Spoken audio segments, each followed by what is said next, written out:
Hello students, welcome to my live teaching learning session of BECC 131 Principles of Microeconomics. Today's session, in this session, we will discuss about theory of demand. In last session, we have discussed that what is the meaning of economics, what are the central problems of an economy, and why these central problems like what to produce, how to produce, and for whom to produce. These problems arises in an economy, and how PPC production possibility curve can solve these central problems of an economy. And we have discussed about what is the difference between microeconomics and macroeconomics, positive economics and normative economics, and what is the difference between stock and flow. All these concepts in introduction to microeconomics we have done in session 1. In today's session, we will discuss about theory of demand. It means what is the meaning of demand, what types of demand exist in the economy, and how demand affected by so many factors. What are the determinants or factors affecting of demand, and why demand curve shifts, and what are the main causes behind downward sloping demand curve. So let us start from the first topic, demand. What is the meaning of this?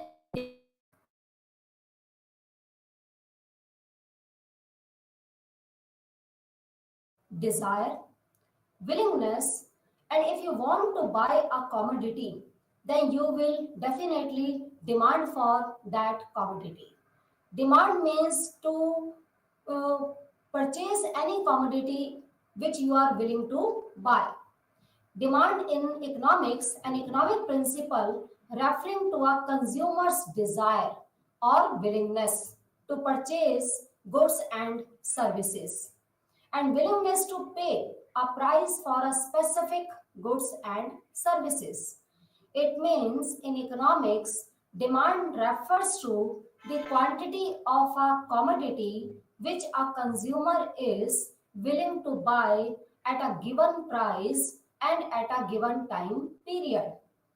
Demand doesn't mean that if you are interested to buy any commodity but you have not actually buy that commodity, that is not called demand. If you want to buy any commodity, you have purchasing power and you are willing to pay for that good, that will be called demand.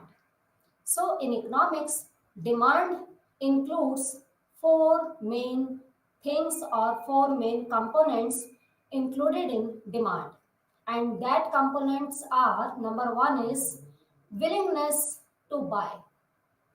First of all, you must have a strong desire for any particular commodity which you are willing to buy. Second thing is that the commodity should be available in the market which you want to buy. Third is you must have purchasing power, because without purchasing power, how you can fulfill your demand? So you must have purchasing power. And fourth is you must have willingness to spend. If you have desire for a commodity, you have purchasing power, you are interested to buy, but you are not willing to pay, then demand will not be fulfilled. So, four things, it means strong desire, commodity should be available in the market, third is ability to pay, and fourth is willingness to pay. If you are willing to pay and to buy that commodity, then it will be called demand. So, demand refers to a consumer's desire to purchase goods and services and willingness to pay a price for a specific good or services. Next is the meaning and definition of demand. The word demand is so common and familiar with every one of us that it seems superfluous to define it. The need for precise definition arises simply because it is sometimes confused with other words like desire, wish, want, etc. Demand in economics means a desire to possess a good supported by willingness and ability to pay for it. If you have a desire to buy a certain commodity, say a car, but you do not have the adequate resources or means to pay it, it will simply be a wish or desire or a want. It will not be called demand. Demand is an effective desire or willingness, a desire which is backed by willingness and ability to pay for a commodity in order to obtain it. It means you must have ability to pay for that commodity. Without ability to pay and without willingness to pay, if you are interested to buy any commodity, that demand will not be fulfilled. So demand means the actual buying or purchasing any commodity by the consumer at a particular point of period of time, that is called demand. Next is demand function. When we express the relationship between demand and its determinants, that is called demand function. In simple words, demand function express the all factors which affects the demand, the relationship between demand and the related factors which can affect, which can influence the demand. So when we express the relationship between demand and its determinants mathematically, the relationship is known as demand function. Demand for product X can be written as like demand for X commodity is equals to the function of Px. Px is price of X commodity. Y is income of the consumer. P0 is price of other commodities. T means taste and preferences. A means actual income of the consumer. EF is future expectations. What will be, we expect that price will increase in future or decrease in future. N is number of population. So all these factors affects demand.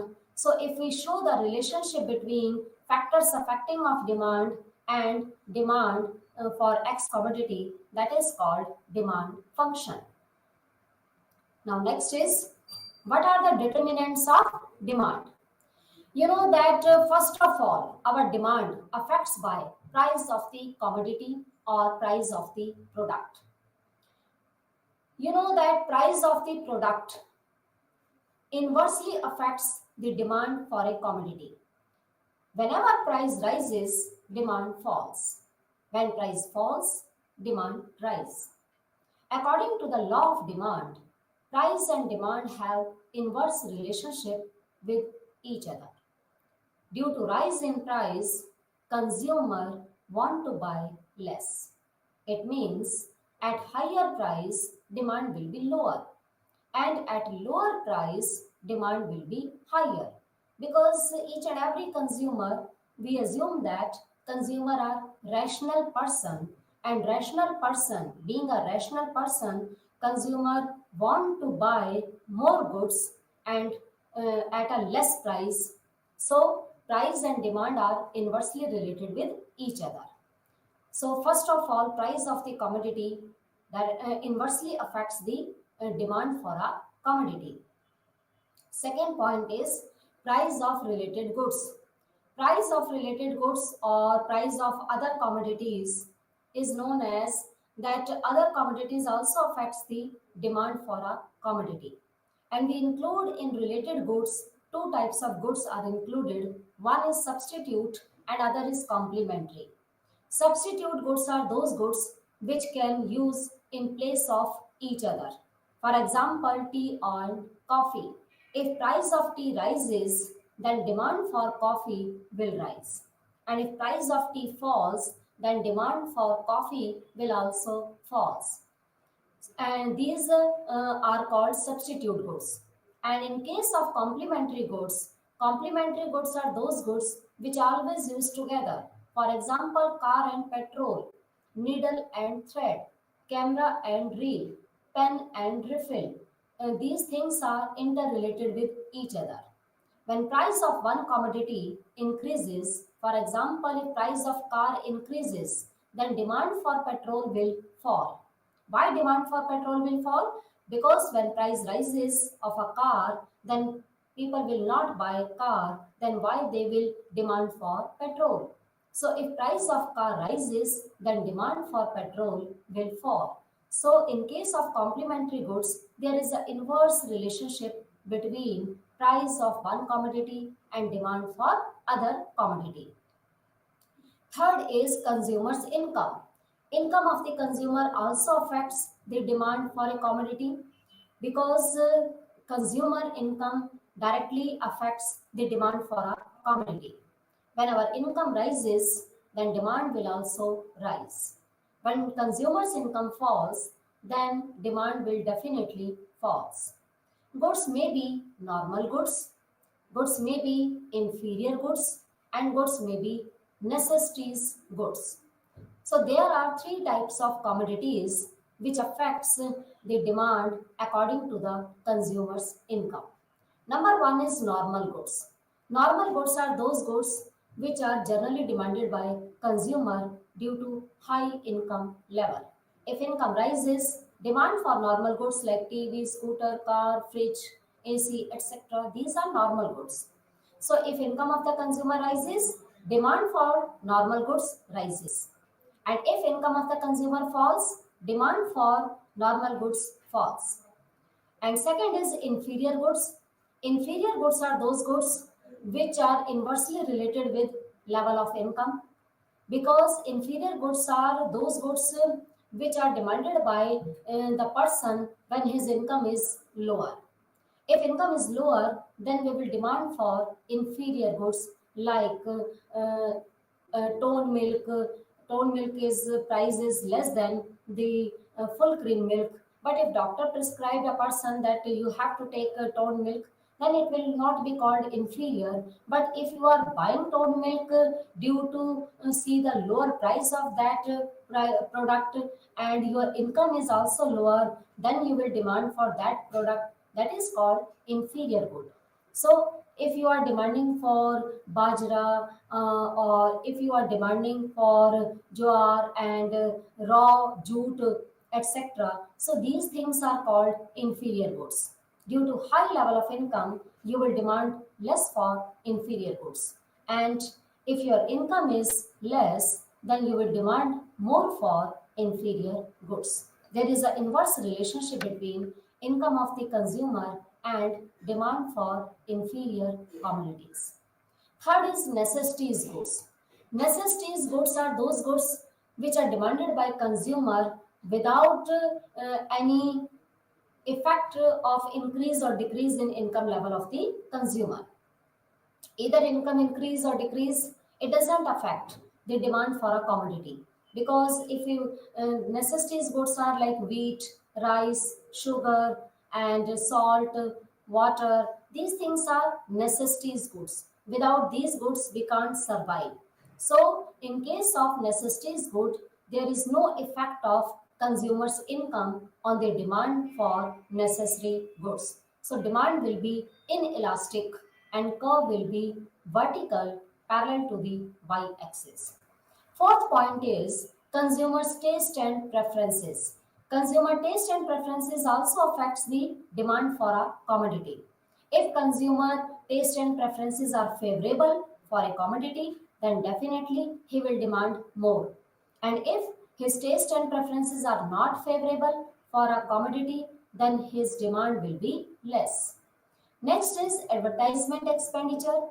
Advertisement expenditure means if a company give more spend money on advertisement and publicity and consumer is aware for a commodity to see the advertisement, then consumer demand will be more.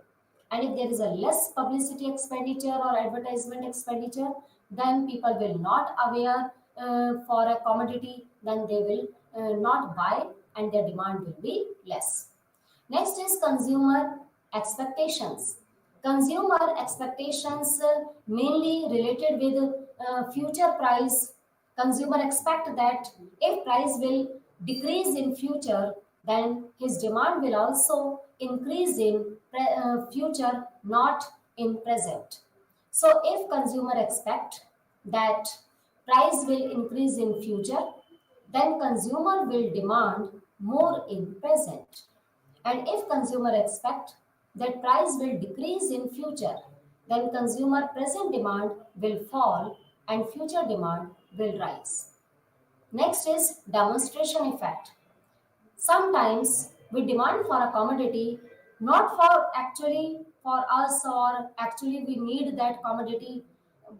Demonstration means if we see that other people are buying that commodity and to see that thing, we also want willing to buy that commodity. That is called demonstration effect. Sometimes people demand for a commodity for by affected by the demonstration effect. So in this case, if you have more demonstration effect, you are influenced by other people's demand or choices, your demand will also increase. In this case, demand directly affected by demonstration effect. Next is population of the country. If country's population increases, then demand will also rise. If country population falls, then demand will fall. Next is distribution of national income.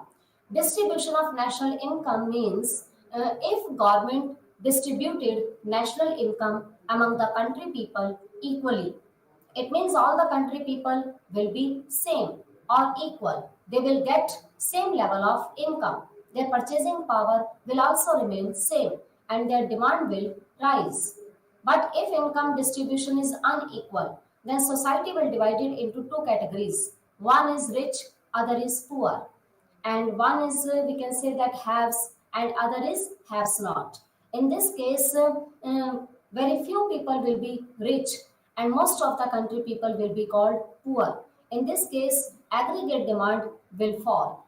And so, if distribution of income is equal, then demand will rise. And if income distribution is unequal, then society will divide it into two categories. In this case, demand will fall. So these are the determinant or factors affecting of demand.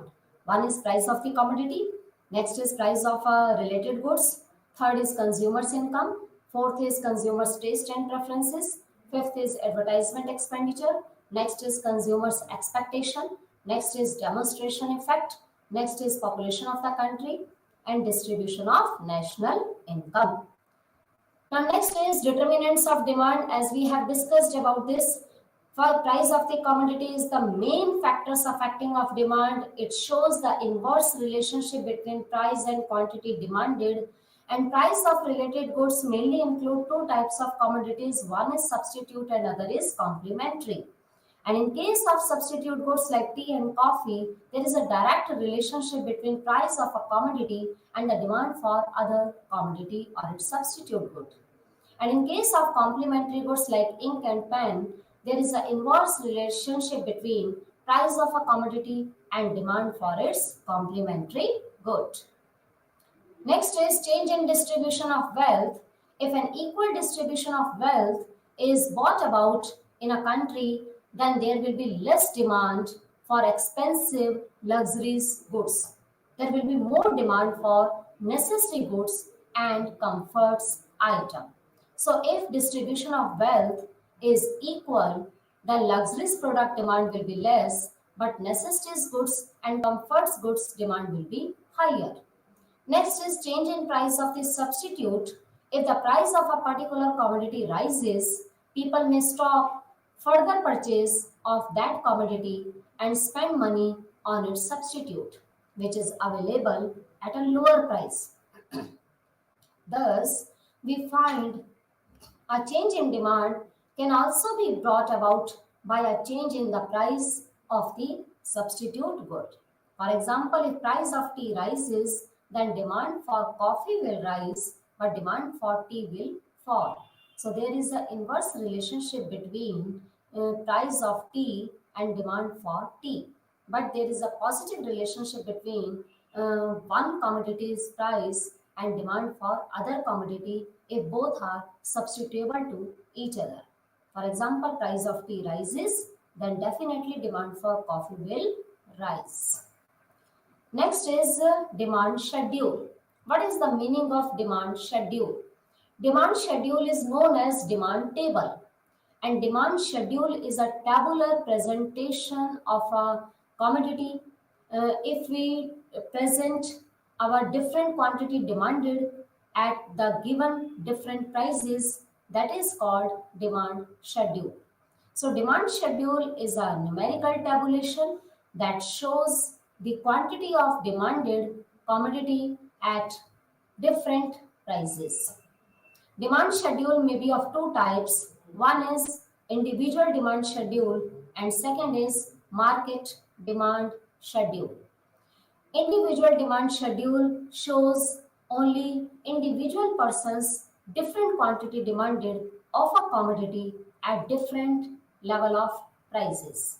But market demand schedule shows the summation of all the individual demand.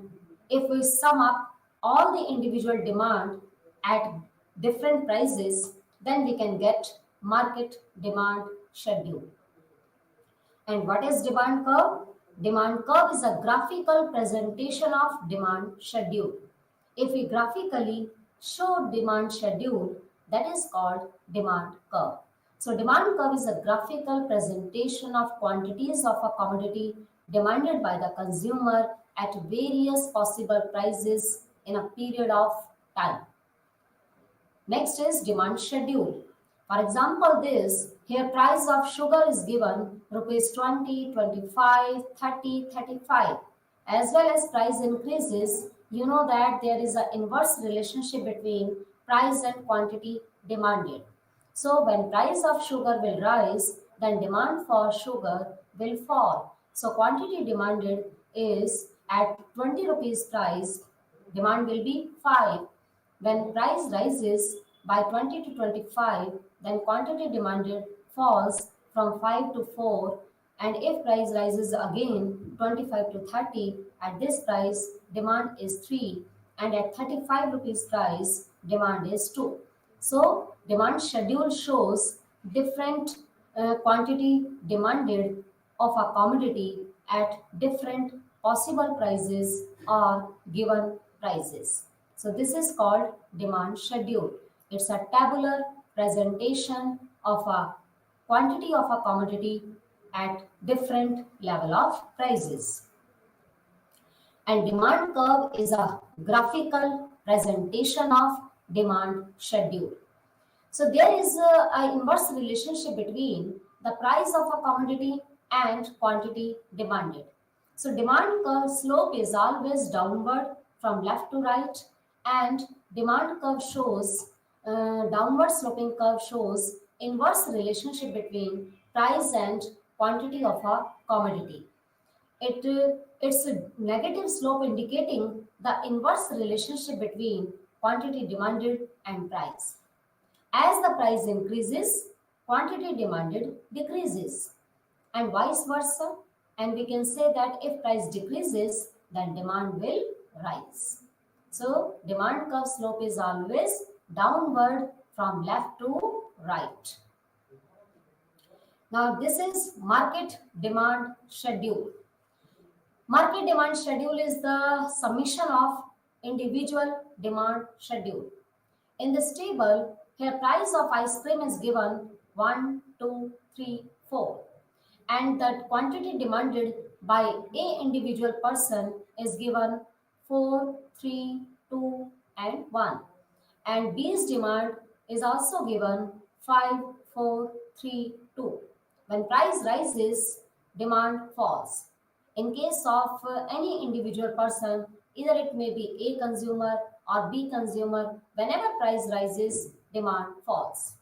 So price of ice cream when rises 1, 2, 3, 4, the unit demanded by A consumer will be 4, 3, 2, 1, and the unit demanded by the B consumer will be 5, 4, 3, 2. You can take any other example or any other figures in case of this, but you must have remembered this thing that whenever price rises, you have to take falling demand, because there is an inverse relationship between price and quantity demanded. And if we add A's demand and B's demand, then we can get market demand schedule. For example, here A's demand is given 4 and B's demand is given 5. And if we add these 4 plus 5, then we will get 9. And A's demand at rupees 2 price 3 and B's demand is 4. So 3 plus 4 is equals to 7. And at 3 rupees price, A's demand is 2 and B's demand is 3. 2 plus 3, 5. And at 4 rupees price, A's demand is 1 and B's demand is 2. So 1 plus 2 is 3. So here market demand is the horizontal summation of individuals' demand. That is called market demand schedule. Next is how we can derive market demand curve with the help of individual demand curve. Here in first diagram, here Jones demand is given and this curve is downward sloping and this demand is called individual demand. Here Jones demand is individual demand and other adverse person demand is also individual demand. But if we add Jones demand plus adverse demand, then we can get market demand.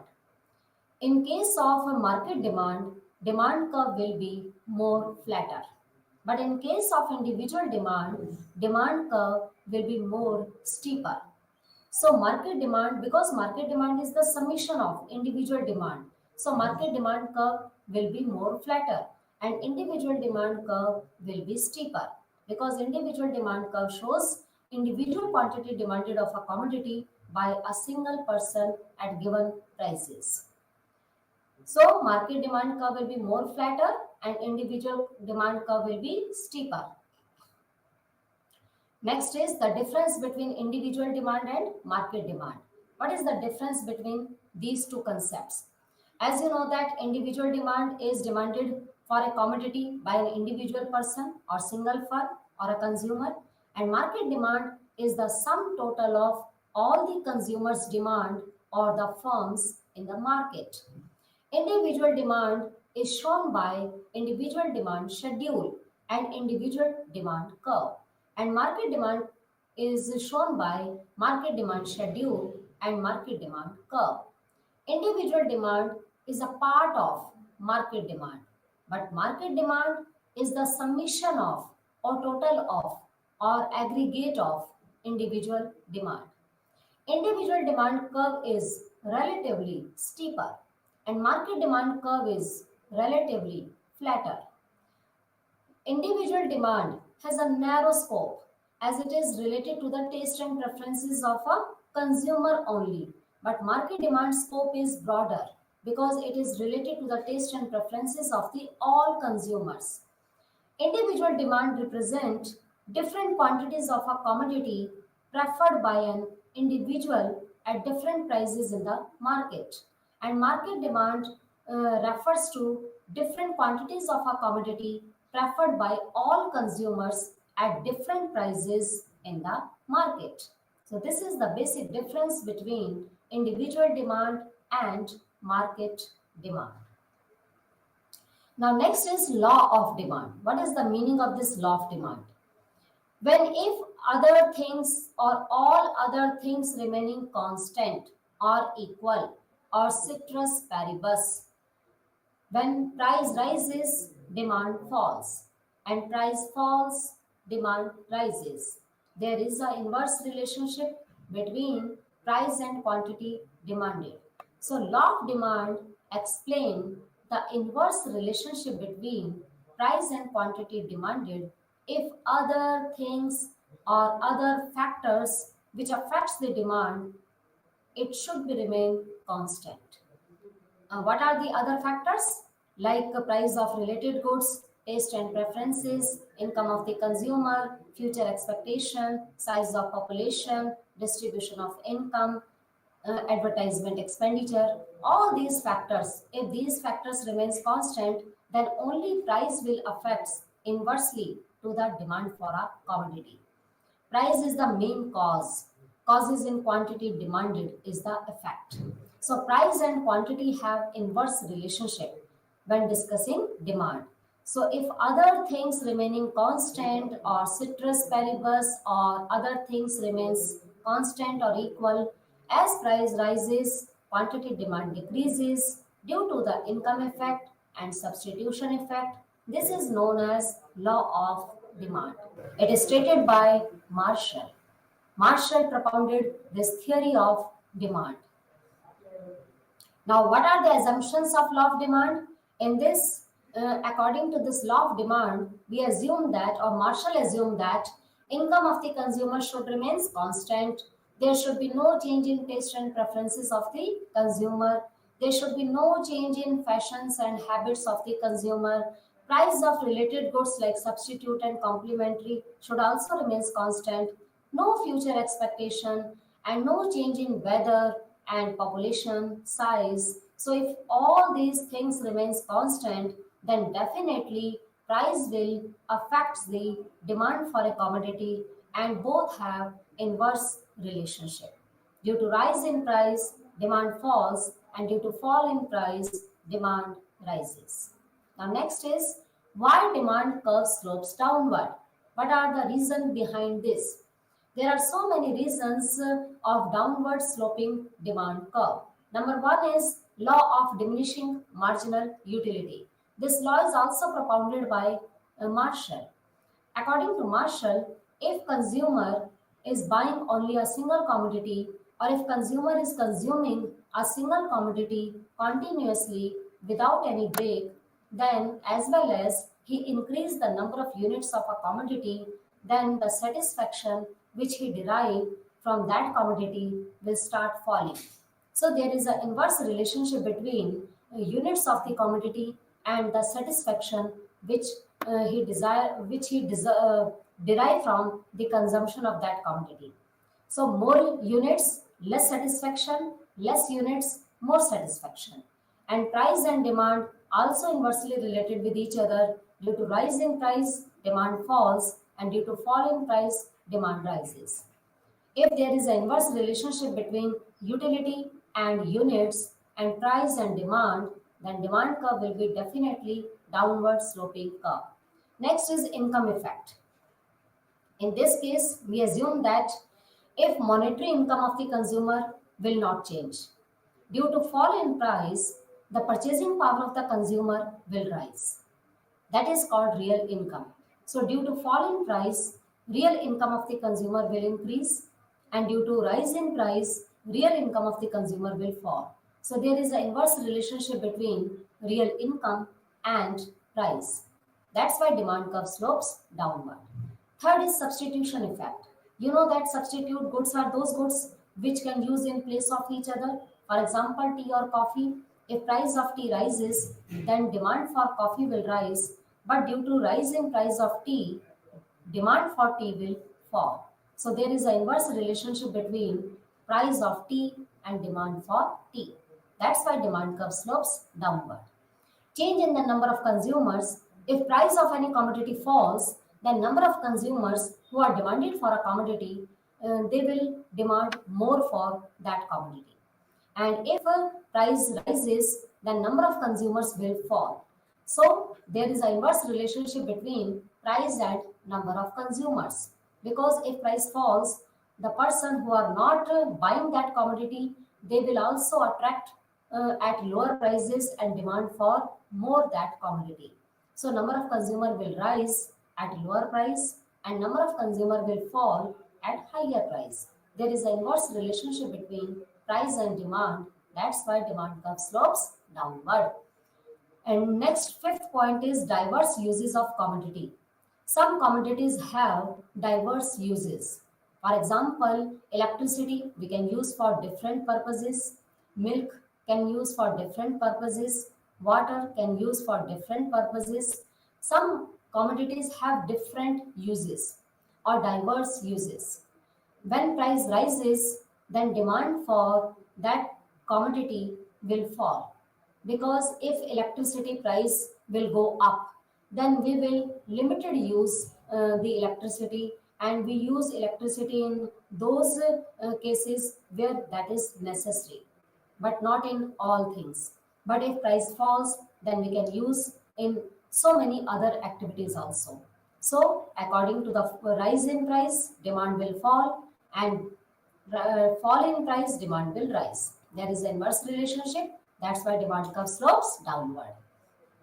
Now, next is exceptions of the law of demand. You know that law of demand states that there is an inverse relationship between price and quantity demanded. When price rise, demand falls, and vice versa. But exceptions of law of demand tells us that sometimes, in some cases, demand may be increased due to rise in price, and demand may be fall due to fall in price. There may be positive relationship between price and demand. So exceptions are those cases on which law of demand is not applicable. First is Veblen effect. Veblen effect or snob appeal is generally that effect which shows that in case of prestigious commodities, consumer mainly buy that commodity when price is higher. So these goods are related with conspicuous consumption, and prestigious goods, they are directly associated with price of the goods. Price rise, demand rise. Price fall, demand fall. In case of Giffen goods are much inferior goods. When Giffen goods price rises, then superior commodities price will also rise at a multiply, and people will not buy due to their less purchasing power. Then they have to buy Giffen products at higher price. So Giffen paradox was propounded by Robert Giffen, Sir Robert Giffen. According to him, Giffen goods are much inferior goods. When Giffen goods price rises, then superior commodities price will rise multiply.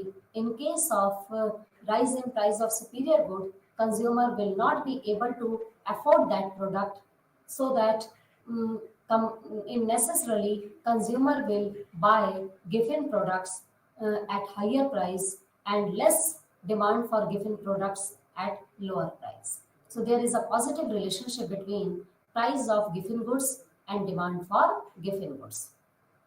Third is emergency. If any emergency exists in the economy, for example, if any war period or natural calamities exist in the economy, then people will not see the price which is prevailing at present in the market. They will buy that commodity, whatever prices exist in the economy. So in this case, price doesn't matter by the consumer, so law of demand will not be applicable in this case. And fourth is expectations about future price. If we expect that in future price will rise, then at present, whatever price is prevailing in the market, we will demand more for goods and services. So these are known as exceptions of law of demand. Now next is law of diminishing marginal utility. As we discussed about this, that this law is based on only single commodity. When consumer is continuously consuming a single commodity, then the satisfaction which he derived from that commodity start falling. So in this case, demand curve slopes downward. This is the main cause behind this, the slope, negative slope of the demand curve. Now, reason for downward sloping curve, like income effect, the change in consumption that results from the movement to a higher indifference curve, and substitution effect is that effect in case of tea and coffee. When price of tea rises, then demand for coffee will rise, but demand for tea will fall. That's why demand curve slopes downward. Income effect is said that income effect, if other things remaining constant, when the price of a commodity rises, and when the price of the commodity decreases, the real income of the consumer will rise and demand will rise.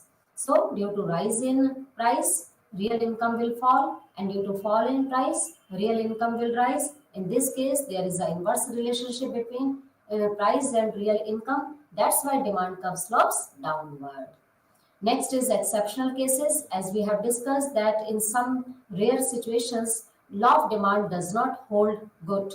In such situations, the demand curve slopes upward instead of downward, suggesting a rise in demand with rising price. Cases in which its tendency is observed are referred to as exceptions to the general law of demand. Exceptions to the law of demand in case of Giffen goods when price rises, then demand will also rise. For example of given goods like bajra, potato, normal goods. In this case, demand curve slopes upward. Next is prestigious goods. There are certain commodities like diamonds, sports car, etc., which are purchased as a mark of distinction or prestigious to show your status or your prestige in society. If the price of these goods rises, the demand for them may also increase instead of decrease. And price expectations, if we expect that price will rise in future, then people will buy more goods in present at whatever prices exist in the market. So the violation of the law in this case is only temporary. Now next is importance of law of demand. Why we study this law of demand? This law of demand is very important because it is helpful for a trader to fix the price of a commodity, and he knows how much demand will fall by increase in price to a particular level and how much it will rise by decrease in price of the commodity. And the schedule of market demand can provide the information about total market demand at different prices. It helps the management in deciding whether how much increase or decrease in the price of commodity is desirable. So law of demand is very important for fixing the price of a commodity and to forecast the demand for a consumer. Next is importance of law of demand, and it is also based on progressive taxation as well as income of the consumer rises. Government can impose more taxes on consumer, and if income falls, demand can be taxes. Government can impose less. And water diamond paradox, it is also important, this law of demand. In case of this paradox, you know that water is more useful than diamond, still the price of diamond is more than the water. This explanation lies in law of diminishing marginal utility. The price of commodity is determined by its marginal utility. Since the supply of water is abundant and the marginal utility of water is very low, that's why water is cheaper. And on the other hand, diamond supply is very limited and the marginal utility of diamond is very high. That's why diamond price is also very high. Next is change in demand and change in quantity demanded. This is also very important concept in this theory of demand. There is a difference between change in demand and change in quantity demanded. A change in demand occurs when there is change in other factors, price remaining constant or same. In this case, demand curve will shift either to the right hand side or left hand side. Demand may increase or may decrease. When demand increases, demand curve shift to the right hand side. When demand decreases, demand curve will shift to the left hand side. This is the diagram of shift in demand curve and movement along the demand curve. You know that in case of movement along the demand curve, here demand curve will not shift. Only we can show with the help of arrow if there is an upward movement on the demand curve, that is called contraction of demand. Contraction of demand and extension of demand exist due to change in price of the commodity. When price rises, demand falls. That is called contraction of demand. In case of contraction of demand, diagram will remain same, but we can show this contraction of demand with upward movement. And in case of extension of demand, demand curve will remain same. If price falls, demand rise, and the movement will be downward. And in case of shift in demand, demand curve will parallel shift either to the right hand side or left hand side. It happens due to change in other factors if price remaining constant. So in case of forward shift or increase in demand case, price remains constant. Only quantity demanded will increase due to change in other factors. So demand curve, if shifts to the right hand side, this is called increase in demand. And if demand curve shifts to the left hand side, this is called decrease in demand. Next is shift in demand. It has two concepts, increase in demand and decrease in demand. Increase in demand refers to a situation when the consumer buy large amount of a commodity at the same price. And decrease in demand refers to a situation when the consumer buy a smaller quantity of the commodity at the same price. And in case of shift in demand, if demand curve shifts to the left hand side, it means it will show decrease in demand. And if it shifted to the right hand side, it will show increase in demand. And if demand curve remains same, movement is upward, that is called contraction due to change in price of the commodity. And if downward movement, it will show extension in demand due to fall in price of the commodity. So movement along the demand curve generally occurs due to change in price only, other things remaining constant. And shift in demand curve mainly exists due to change in other factors, price remaining constant. So causes of decrease in demand is when consumers' income falls, when price of related goods falls, when price of complementary goods falls, when taste and preferences are unfavorable, when price of the commodity we expect that price will decrease in near future, and decrease in number of consumers. So these are the main causes of decrease in demand, and the reverse situation is the causes of increase in demand. Price of related goods, you know that substitute goods are those goods. If increase in price of one commodity, its substitute goods demand will rise, demand curve shifts to the right hand side. If there is an increase in price of complementary goods, then the other commodity demand will decrease. In this case, demand curve shift to the left hand side.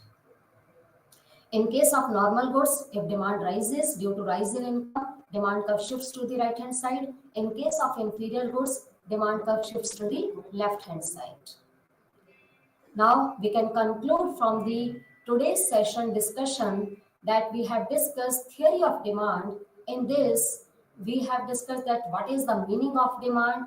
In general, people will demand, that is buy more of a good or services at lower prices than at a higher price. When this relationship is graphed, that is called demand curve. And if we show this inverse relationship with the help of a table, that is called demand schedule. And a change in price results in movement along the demand curve from one point to another. And it is called a change in the quantity demand.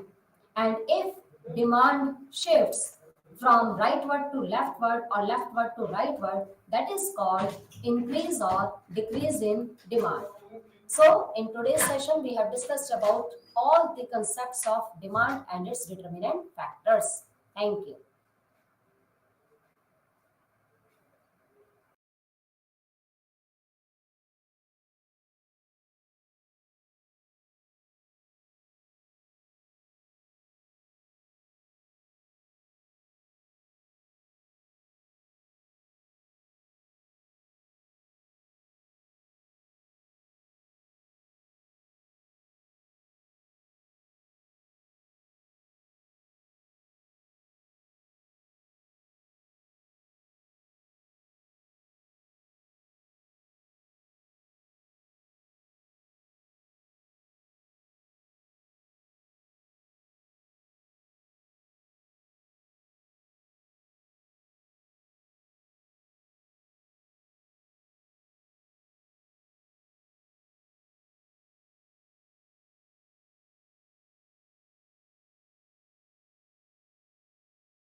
ఈ అందరికీ శుభోదయం.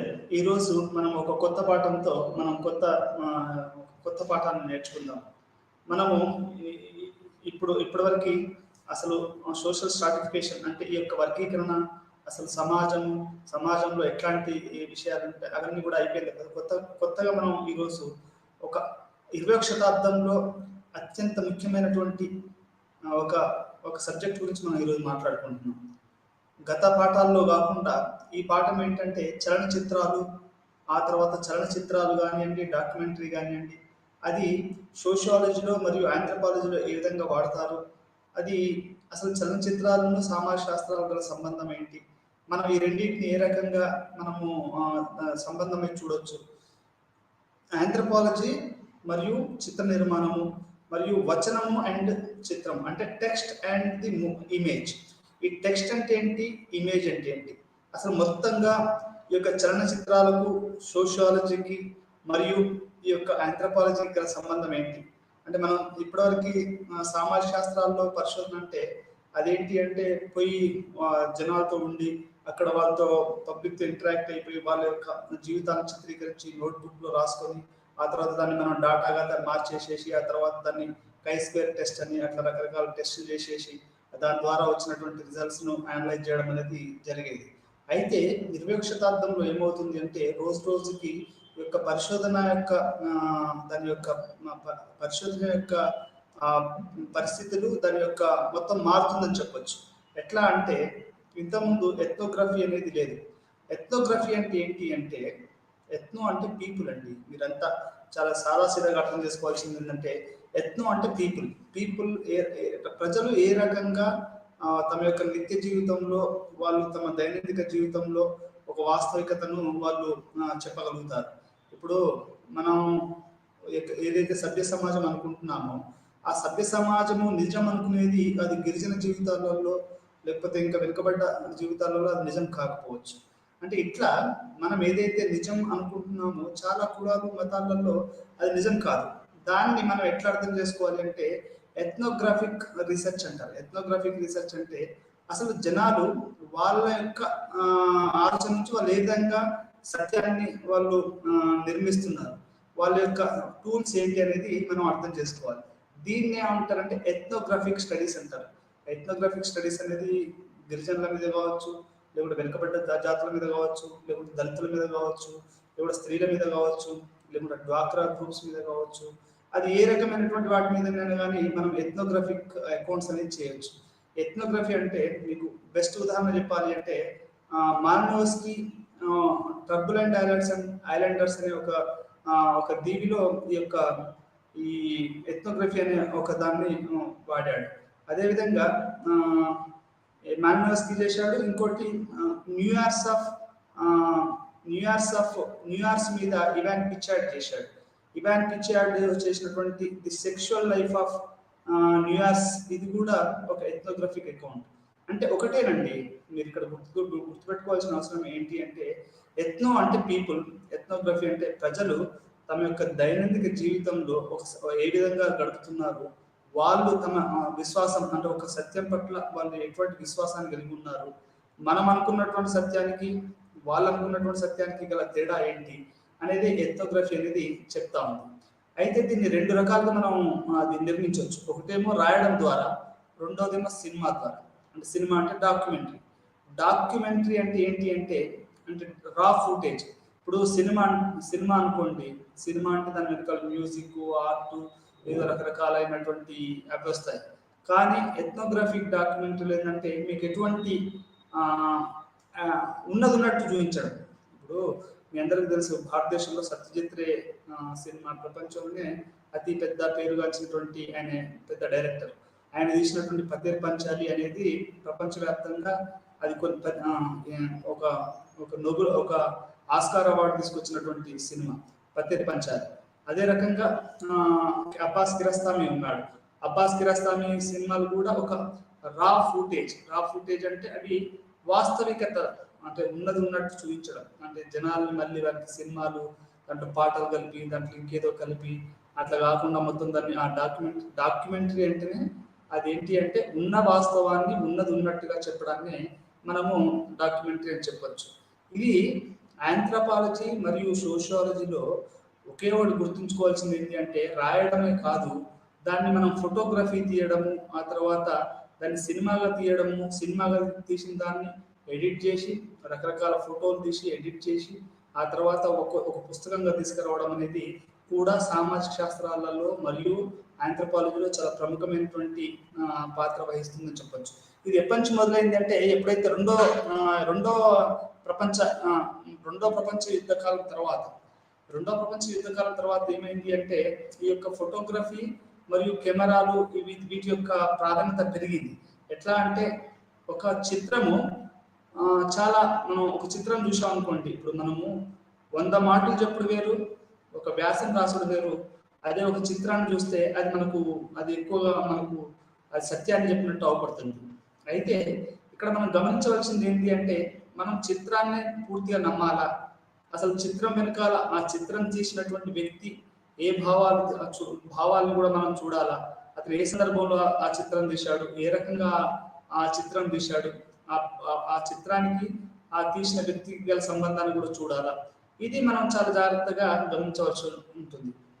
మొత్తంగా మీరు అర్థం చేసుకోవాల్సింది ఏంటి అంటే సామాజిక శాస్త్రాలు కానివ్వండి, లేకపోతే ఇంకే శాస్త్రాలైనా కానివ్వండి, ఈరోజు అవి ఒక రాతపూర్వకంగానే కాదు, అవి విజువల్ పూర్వకంగా మారాయి అనేది ఇక్కడ మీరు ప్రాథమికంగా అర్థం చేసుకోవాలి. ఎందుకంటే రోజుకి కొన్ని కోట్ల మంది ఉన్నారు. ఈరోజు కొన్ని కోట్ల మంది ఉన్నారు, వాళ్ళకి కొంతమంది చదువు రాని వాళ్ళు ఉన్నారు. వాళ్ళకి మనం ఎట్లా చూపిస్తాం ఒక వాస్తవాన్ని? గ్రామీణ ప్రాంతాలున్నాయి, ఇప్పటికీ కొన్ని కోట్ల మందికి చదువు రాదు. వాళ్ళందరికీ నువ్వు ఎట్లా చూపిస్తావు అది వాస్తవం అనేది? రాస్తే వాళ్ళు చదవలేరు. ఈ రోజుకి బస్సు పేర్లు, లేకపోతే ఒక ఇంగ్లీష్ చదవడము, తెలుగు సరిగ్గా చదవరాని వాళ్ళు, అసలు ఉర్దూ రాని వాళ్ళు, చాలా మంది ఇట్లా చదువు రాని వాళ్ళు ఉన్నారు. మరి వీళ్ళందరికీ ఒక గిరిజన జీవితం ఎట్లా ఉందో అనేది ఎట్లా చూపిస్తావు? అది డాక్యుమెంటరీ ద్వారానే సాధ్యం. మనం గనక ఒక చిన్న డాక్యుమెంటరీని తీసి వాళ్ళకు చూపిస్తే అది వాళ్ళు అర్థం చేసుకోగలుగుతారు, గవర్నమెంట్ కూడా అర్థం చేసుకోగలుగుతాయి. ఈ రకంగా ఎథ్నోగ్రఫీ అంటే పీపుల్, గ్రఫీ అంటే ఉన్నట్టు చిత్రీకరించడం. ఉన్నట్టు ఇప్పుడు కెమెరా పెట్టేసేసి ఇట్లా మనం చిత్రీకరించాలి, దాంట్లో ఎటువంటి భావాలు లేకుండా ఉంటుంది. దాన్ని మనం ఎథ్నోగ్రఫీ అంటారు. అది ఏ రకంగా ఉంటుంది, దాన్ని దీన్ని అసలు ఈ ఎథ్నోగ్రఫీని మొట్టమొదటిసారిగా మొదలు పెట్టారు, దానికి అంటే మన ఎథ్నోగ్రఫీకి మళ్ళీ ఇమేజ్కి గల సంబంధం ఏంటి? వచనము మరియు ఇమేజ్. వచనం అంటే రాయడం, ఇమేజ్ అంటేనేమో ఒక ఫోటో.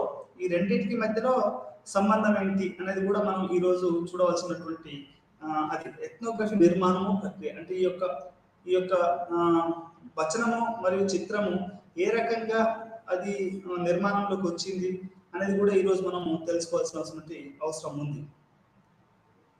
సామాజిక శాస్త్రం, మానవ శాస్త్రం మరియు చలనచిత్ర నిర్మాణం, వచనం మరియు చిత్రం.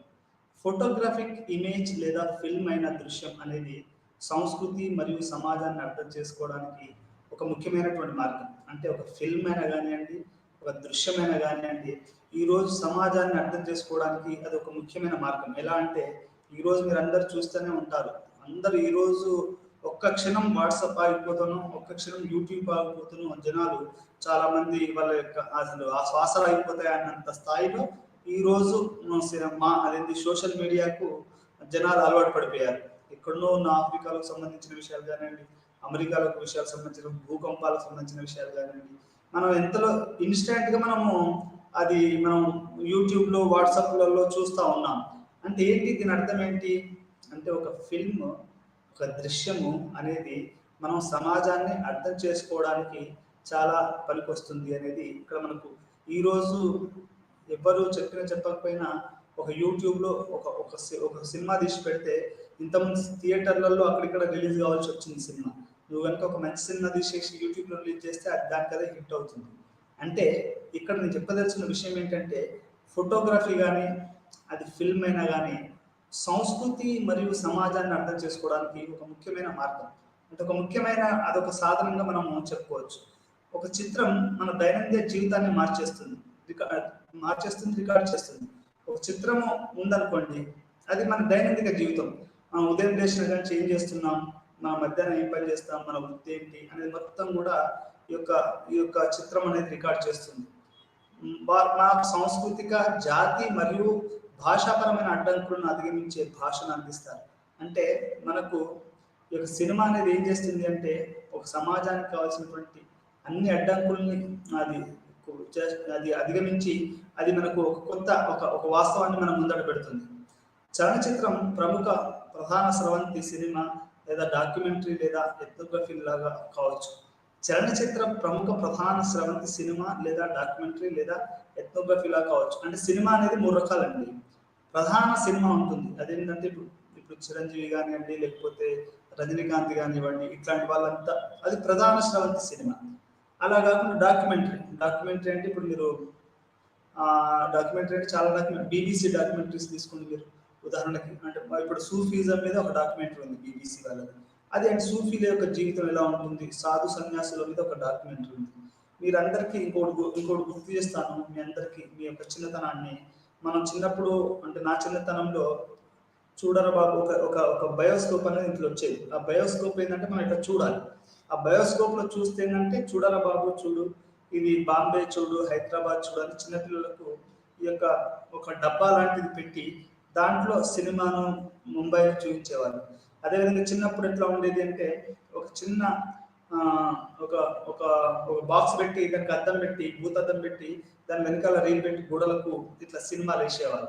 అంటే ఈ రకంగా అది అది ఉన్నటువంటి ఒక చిన్న అంటే ఇప్పుడు ఈ డాక్యుమెంటరీ, ఈ సినిమాలు ఇవన్నీ లేకముందు అప్పుడప్పుడే సమాజం సినిమా వైపు నడుస్తున్న టైంలో ఇప్పుడు ఇంకొంచెం మీరు ముందుకెళ్తే మీకు ఇంకోటి అర్థం చేసుకోవాల్సింది ఏంటి అంటే ఈ హరికథలు, బుర్ర కథలు, ఊర్లో వేసేటువంటి రామాయణ మహాభారత కథలు. ఎవరన్నా మా ఊర్లో దీక్షకుంటలో ఎవరైనా చనిపోతే అప్పుడు నా చిన్నతనంలో అది రామాయణ కథ, రామాంజనేయ కథ అని, లేకుంటే బాలసుగ్రీవుల కథ అని ఇప్పుడు ఒక నాటకం వేసేసి ఆ కుటుంబాన్ని వాళ్ళు ఓదార్చేవాళ్ళు, ఆ ఊరోళ్ళందరూ చూసేవాళ్ళు.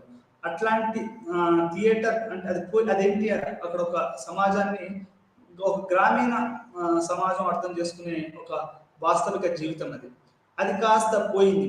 ఇప్పుడు ఏమైంది, ఆ పల్లెటూరు సంబంధించినటువంటి ఏ డ్రామాలు కూడా ఇప్పుడు లేవు, అంత చలనచిత్రాలు వచ్చేసాయి. చలనచిత్రాలు అంటే ఎప్పుడైతే ఇంట్లోకి టీవీ మరియు ఈ యొక్క టెలివిజన్ వచ్చిందో ఇక అప్పటి నుంచి మొత్తం మారిపోయింది. టెలివిజన్ రావడము, సినిమాలు 24 గంటలు ఇంతకుముందు ఒక సినిమా చూడవలసి ఉంటుంది అంటే మండలానికి పోయో, లేకపోతే సిటీకి, వరంగల్ లాంటి సిటీలకు పోయో, ఇంకా వాళ్ళ యొక్క జిల్లా కేంద్రాలకు పోయో ఒక సినిమా చూడవలసి వచ్చేది. కానీ ఈరోజు సినిమా మండలం వదిలేసేసి, ఊరు వదిలేసేసి ఇంట్లో టీవీ ముంగట అన్నం తినుకుంటూ నీ ఇష్టమైన సినిమా చూడొచ్చు, లేకుంటే DVD చేసుకొని చూడొచ్చు. అంటే ఏమైంది అంటే సినిమా అనేది ప్రతి కుటుంబంలోకి, ప్రతి మనిషిలోకి పూర్తిగా చొచ్చుకపోయింది. అది ఇంతకుముందు అది ఆ రకంగా ఉండేది కాదు. ఈరోజు సమాజాన్ని అర్థం చేసుకోవడానికి చలనచిత్రం అనేది ఒక ప్రముఖమైనటువంటి అది ఒక సాధనంగా చెప్పుకోవచ్చు మనం. ఇదే సందర్భంగా మీకు ఇంకో విషయం కూడా చెప్తాను. మీరందరూ రావులు భరద్వాజ గురించి వినే ఉంటారు. ఆయన రాసినటువంటి పాకుడు రాళ్ళు అనే ఒక నవల, అది ఒక సినీ నటి జీవితం, ఒక గుంటూరులో పుట్టిన, ఒక గుడిసెల్లో పుట్టిన ఒక మంజరి జీవితం. అది ఏ రకంగా మలుపులు తిరిగి ఆమె ఒక థియేటర్ యాక్ట్రిస్ట్, ఆమె ఒక రంగస్థల నటి. ఆ తర్వాత చెన్నైకి వెళ్తుంది, అక్కడ కొన్ని సినిమాలు నటిస్తుంది. ఆ సిటీ వాతావరణంకి ఆ అమ్మాయి ఎలా అలవాటు పడ్డది, అక్కడ లైంగిక దోపిడీ ఎలా జరుగుతుంది, ఒక లైట్ బాయ్ కూడా ఏ రకంగా స్త్రీలను అక్కడ వాళ్ళు లైంగికంగా దోపిడీ చేస్తారు. అప్పుడు ఉన్నటువంటి పెద్ద పెద్ద హీరోలు ఆమెను ఏ విధంగా చేశారు, డబ్బు ప్రాధాన్యత ఎలా ఉంటుంది, ఒక గ్రామీణ అమ్మాయి ఒక సినిమాలో నటించాలంటే ఎన్ని కష్టాలు అనేది ఆ సినిమా మనకు ఈ యొక్క సినిమాలో, లేకపోతే ఈ యొక్క డాక్యుమెంటరీలో మనకు చూపించడం జరిగింది.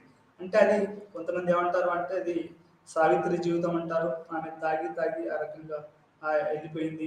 ఆ తర్వాత ఆమె చివరిలో ఆమె ఒక నీలి చిత్రాల్లో నటించడం ద్వారా ఆమె తన జీవితం, కెరీర్ని నాశనం చేసుకుంది అనేది చాలా మంది మనకు అప్పుడప్పుడు చెప్తున్నటువంటి విషయం. అంటే ఇవన్నీ ఎందుకు చెప్తున్నానంటే చలనచిత్రాలు అనేటివి మన దైనందిన జీవితంలోకి, మన ఇళ్లలోకి, మన ఊర్లలోకి, మన మనసులలోకి, మన మెదడులోకి వచ్చి ఈరోజు మొత్తం సమాజాన్ని నడిపిస్తుంది అనేది మనకు చలనచిత్రం గురించి చెప్పుకోవచ్చు. మరీ ప్రధానంగా మన దక్షిణ భారతదేశంలో చలనచిత్రాలు అనేటివి మనిషిని మొత్తం సమాజాన్ని నడుపుతున్నాయని చెప్పుకోవచ్చు. ఎలా అని మీరు అడగవచ్చు. ఎలా అంటే అది ఎన్టీ రామారావు గారి దగ్గర నుంచి మొదలు పెట్టుకుంటే అది ఎన్టీఆర్ అని కానివ్వండి, కన్నడ కానివ్వండి, మలయాళం కానివ్వండి, సౌత్ ఇండియా అనేది మొత్తం ఒక చలనచిత్రానికి ఒక పెద్ద పీట వేస్తూ ఇక్కడ చలనచిత్రంలో నటించిన వాళ్ళు ముఖ్యమంత్రులుగా, ప్రధానమంత్రులుగా, ముఖ్యమంత్రులుగా అయిన దాఖలాలు ఈ యొక్క దక్షిణ భారతదేశానికి ఉన్నాయి. అంటే నేను దీన్ని బట్టి ఇక్కడ ఎందుకు చెప్తున్నానంటే ఈ సినిమా సంస్కృతి ఇది మన ఎస్పెషల్లీ మన తెలుగు వాళ్ళలో సినిమా సంస్కృతి ఎక్కువ ఉంది. అది ఎన్టీఆర్ గారి నుంచి మొదలు పెట్టుకుంటే ఏఎన్ఆర్ కానివ్వండి, ఇప్పుడు ఉన్నటువంటి కొత్త హీరోలు హీరోయిన్లు ఎవరైనా కానీ అది హిందీలో కూడా ఉంది. అంటే ఈ సినిమా కల్చరు ఈ యొక్క తెలుగు సమాజాలలో లేకుంటే దక్షిణ భారతదేశంలో ఉంది.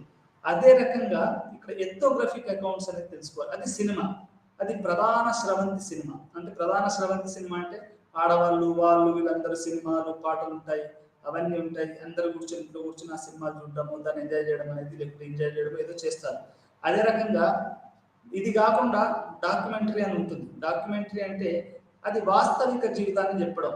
అంటే బీబీసీ డాక్యుమెంటరీ. ఇప్పుడు ఈ రెండో ప్రపంచ యుద్ధం ఎలా జరిగింది అనేది మనకు తెలుసుకోవాలంటే బీబీసీ డాక్యుమెంటరీ చూడొచ్చు. అలానే మనం వియత్నాంకున్న అమెరికాగా జరిగిన వార్ ఎలా జరిగింది అంటే ఒక బీబీసీ డాక్యుమెంటరీ వియత్నాం వార్ అనేది చూస్తే మనకు ఈ డాక్యుమెంటరీ అనేది అసలు అంత పెద్ద బలవంతమైనటువంటి అమెరికా ఎందుకు యొక్క వియత్నాంలో ఓడిపోయింది. మరి వియత్నాం అనేది చిన్న కంట్రీ, అది ఎందుకు ఓడిపోయింది అని మనం చూడాలనుకోండి, మనం బీబీసీ డాక్యుమెంటరీ చూడాలి. అంటే ఇక్కడ నేను చెప్పదలసిన పాయింట్ ఏంటంటే ఈ డాక్యుమెంటరీస్ అనేటివి వాస్తవిక జీవితాన్ని అవి చూపిస్తాయి. రా ఫుటేజ్ అంటారు. రా ఫుటేజ్ అంటే అన్ఎడిటెడ్, దాన్ని కట్ చేయకుండా, దాన్ని ముక్కలు చేయకుండా. ఈరోజు చాలా మందికి డౌట్, ఫేక్ వీడియోస్ వస్తూ ఉంటాయి ఈ రోజులలో. మీకు ఇంకో ఉదాహరణ చెప్తాను. ఈరోజు మనందరం యూట్యూబ్ చూస్తాము, మనందరం సినిమాలు చూస్తాము. దీంట్లో ఏది ఫేక్ ఏది నిజం అనేది కూడా ఈరోజు మనకు చాలా డౌట్ఫుల్గా ఉంటుంది. అంటే ఏ వీడియో నిజము, ఏ వీడియో అబద్ధము, మనం ఎట్లా అర్థం చేసుకోవాలి?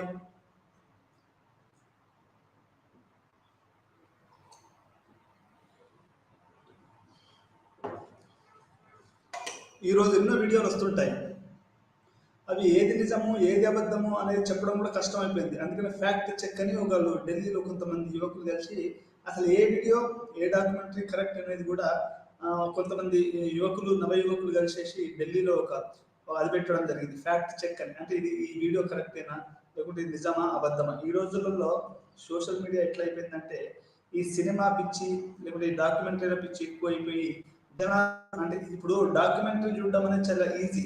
ఇప్పుడు నువ్వు ఒక పుస్తకం చదవడం కంటే విజువల్ కమ్యూనికేషన్స్ ఉండడం వల్ల అనేది అది జనాలు ఎక్కువగా అంటే ఇన్స్టాంట్గా అది మనుషుల్లోకి వెళ్ళిపోతుంది.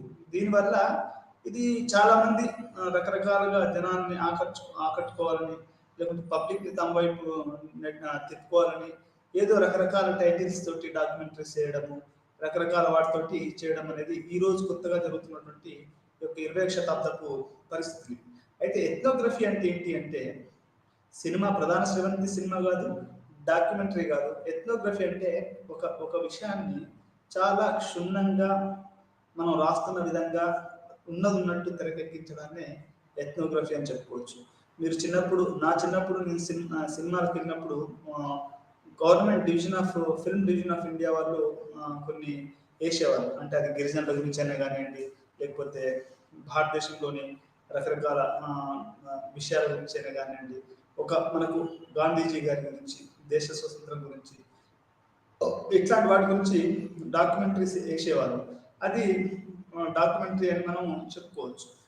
అది ఫిల్మ్ డివిజన్ ఆఫ్ వాళ్ళు వేసేవాళ్ళు. అది మన భారతదేశ సంస్కృతికి ఇప్పుడు వస్తున్నటువంటి, మరి ఎందుకు దాన్ని బంద్ చేశారో నాకైతే తెలియదు, కానీ అది వైజ్ఞానికంగా ఉండేవి. ఫిల్మ్ డివిజన్ వల్ల సినిమాలు చిన్నపిల్లలకి మొదటి నుంచి పెద్దవాళ్ళకి అందరికీ భారతదేశ చరిత్రను అది ఒక డాక్యుమెంట్ చేసేసి వచ్చే జనరేషన్స్కి అది అవపడేటట్టుగా అది ఆ రకంగా అది అందరికీ మాకు ఒక ప్రయోజనకరంగా ప్రజా ప్రయోజనకరంగా public division of film division వాళ్ళు పెట్టినటువంటి ఆ సినిమాలు ఉండేవి. అది డాక్యుమెంటరీస్. అంటే ప్రజా ప్రయోజనార్థం గవర్నమెంట్ తీసినటువంటి అది కోయాస్కు సంబంధించినవి కానివ్వండి, లేకుంటే మహానగరాలు ఎలా ఉంటాయనేది, సిటీలు ఎలా ఉంటాయనేది గవర్నమెంట్ డాక్యుమెంటరీస్ తీసి ప్రజలకు అది సినిమాలకు ముందు అవి వేసేవారు. ఆ రకంగా డాక్యుమెంట్స్. అంటే ఇక్కడ ఎథ్నోగ్రాఫిక్ అకౌంట్ అంటే మీరు ఒకటే గుర్తుపెట్టుకోవాల్సింది ఏంటి అంటే అది ఎటువంటి మ్యూజిక్ ఎటువంటి లేకుండా రా ఫుటేజ్ ఉన్నది ఉన్నట్టు చెప్పడమే ఈ యొక్క ఎథ్నోగ్రాఫిక్ అకౌంట్ అని చెప్పొచ్చు. అసలు ఈ ఎథ్నోగ్రఫీ ఎందుకు వచ్చింది? ఇప్పుడు మనము ఇంతమంది రైటర్స్ ఉన్నారు, ఇంతమంది ఇప్పుడు మనకు రకరకాల మెథడ్స్ ఉన్నాయి. ఇది సమాజ శాస్త్రాలలో క్వశ్చనీర్ ఉంది, ఆ తర్వాత ఒక క్వశ్చన్ చేసేసి మనం జనాన్ని అడగొచ్చు. రకరకాల మెథడులు ఇన్ని మనకు అవకాశాలు ఉన్న తర్వాత అసలు ఈ ఎథ్నోగ్రఫీ ఎందుకు వచ్చింది అనేది కూడా మనం ఇక్కడ అర్థం చేసుకోవాలి. ఇప్పుడు ఈ రోజు అది పాపులర్ అయిపోయింది. అంటే యూట్యూబ్ ఎట్లా పాపులర్ అయిపోయిందో, లేకపోతే ఫేస్బుక్ వాట్సాప్ ఎట్లా పాపులర్ అయిపోయారో ఎథ్నోగ్రఫిక్ అనేది ఈ రోజులలో చాలా పాపులర్ అయిపోయింది. ఒక ఒక ఒక పద్ధతిగా మన సమాజ శాస్త్రాలలో ఒక ఒక మెథడాలజీగా ఈ యొక్క ఎథ్నోగ్రఫీ అనేది చాలా ప్రముఖంగా అది ఎదుగుతున్నది. ఎందుకు ఇది వచ్చింది అనేది కూడా మనం ఇక్కడ ఈ రోజు పాఠంలో తెలుసుకోవాల్సిన అవసరం ఉంది. సోషియాలజీ మరియు ఆంథ్రోపాలజీలో ఎథ్నోగ్రఫీ అనేది చాలా కాలం పాటు మానవ ప్రవర్తన యొక్క వివరణాత్మక వర్ణన. వివరణాత్మక వర్ణన అంటే ఇక అది అన్ని రకాలైనటువంటి వర్ణన. ఇప్పుడు మనకు చాలా వరకు ఏంటంటే సినిమాలో అనుకోండి ఒక షాట్లో చెప్తారు, కానీ ఇప్పుడు నవలలో ఏంటి అంటే ఉదాహరణకి ఒక మనిషి ఎలా వచ్చాడు, ఎట్లాంటి షర్ట్ వేసుకున్నాడు, ఎలా కూర్చున్నాడు, ఏం మాట్లాడుతున్నాడు, ఏ విధంగా బిహేవ్ చేశాడు, ఇదంతా కూడా మీరు గుర్తుపెట్టుకోండి. పెట్టుబడిదారి సమాజం అనేది నవలలకు అది పెద్ద పీట వేస్తుంది. ఒక పెట్టుబడిదారి యొక్క రూపమే నవల అని చెప్పుకోవచ్చు. ఈ నవలలు ఈ యొక్క ఇది ఎందుకు చెప్తున్నామంటే ఈ నవల అనేది మొత్తం ఒక మనిషిని క్షుణ్ణంగా చెప్తుంది, వివరణాత్మకంగా చెప్తుంది. అదే రకంగా ఎథ్నోగ్రఫీ కూడా ప్రతి వివరణాత్మకంగా వివరించడం. ఇప్పుడు మనకు అది రైటింగ్ లో మనకు సాధ్యం పడకపోవచ్చు. ఒక విషయాన్ని రాయకపోవడం వల్ల అది రైటింగ్ లో ఉపయోగపడకపోవచ్చు, కానీ అది వివరణాత్మకంగా మనకు ఎథ్నోగ్రఫీలో అది విశ్లేషణలో ఒక ఒక పరిశోధన సాంకేతికతగా ఇది ఉపయోగపడుతుందని చెప్పుకోవచ్చు. అంటే ఎథ్నోగ్రఫీ అంటే వివరణాత్మకంగా ఏమాత్రము అది కొంచెం అది మాట్లాడదని ఒక వివరణాత్మకంగా ఒక విషయాన్ని చెప్పడాన్ని మనం ఎథ్నోగ్రఫీ అని చెప్పుకోవచ్చు. ఎథ్నోగ్రఫీ పద్ధతి ఫీల్డ్ రీత్యా ఆధారపడింది. ఫీల్డ్ రీత్యా అంటే ఇప్పుడు ఎథ్నోగ్రఫీ అంటే ఏదో మనం హైదరాబాద్ లో ఉన్నాం, సోషియాలజీ చేస్తున్నాం అనుకోండి, పిహెచ్డి ఏదో ఎంపీలో చేస్తున్నాం. మీరు హైదరాబాద్ లో కూర్చొని అది అక్కడ గిరిజనులు ఇలా ఉన్నారు, వాళ్ళ ఆరోగ్యం బాధని చెప్పడం కష్టం.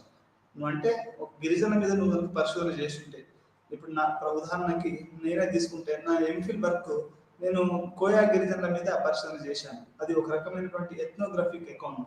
అంటే వివరణాత్మకంగా రాశాను. ఒక కోయ గూడెం, బొడ్డుగూడెం అనేది ఎలా ఉంది, అక్కడ ప్రజలు ఎలా జీవిస్తున్నారు, దాన్ని ఏ రకంగా వాళ్ళు గవర్నమెంట్లు ఉన్నాయి, అక్కడ ప్రభుత్వం ఏ రకంగా ఫెయిల్ అయిపోయింది, దాన్ని అయినప్పుడు స్వచ్ఛంద సంస్థలు ఆ ఊర్లో ఎట్లా వచ్చి చేస్తున్నారు అనేది నేను ఒక ఎథ్నోగ్రఫిక్ ద్వారా ఒక డీటెయిల్డ్ అకౌంట్స్ రాశాను. దాన్ని ఏమంటారంటే మనం ఇంతకుముందు చెప్పినట్టు వచనంలో రాశాను. వచనం అనేది ఒక పద్ధతి. అదే దాన్ని నేను సినిమా తీశాను అనుకోండి, అదే డాక్యుమెంటరీ, అదే ఎథ్నోగ్రఫీ. అంటే అది మనం వివరణాత్మకంగా ఉన్నట్టు అక్కడ వాళ్ళకు సినిమా ద్వారా చెప్పదాన్ని మనం ఎథ్నోగ్రఫీ అని చెప్పుకోవచ్చు. ఇది ఒక సామాజిక శాస్త్ర పద్ధతి. ఇది ప్రజలు నిర్దిష్ట ప్రదేశాలతో ఒకరికి ఒకరు ఎలా జీవిస్తున్నారు, మరి వారి జీవితాలను ఎలా అర్థం చేసుకుంటున్నారు అనేది అన్వేషిస్తుంది. ఉదాహరణకి కోయ వాళ్ళు వేట అనేది వాళ్ళకు చాలా చాలా ప్రధానమైనటువంటి విషయం. వాళ్ళు వేట ఎలా చేస్తున్నారు, లేకపోతే వాళ్ళకి ఆహార సేకరణ ఎలా ఉంది, ఇవన్నీ కూడా ఎథ్నోగ్రఫీలోనే వస్తాయి.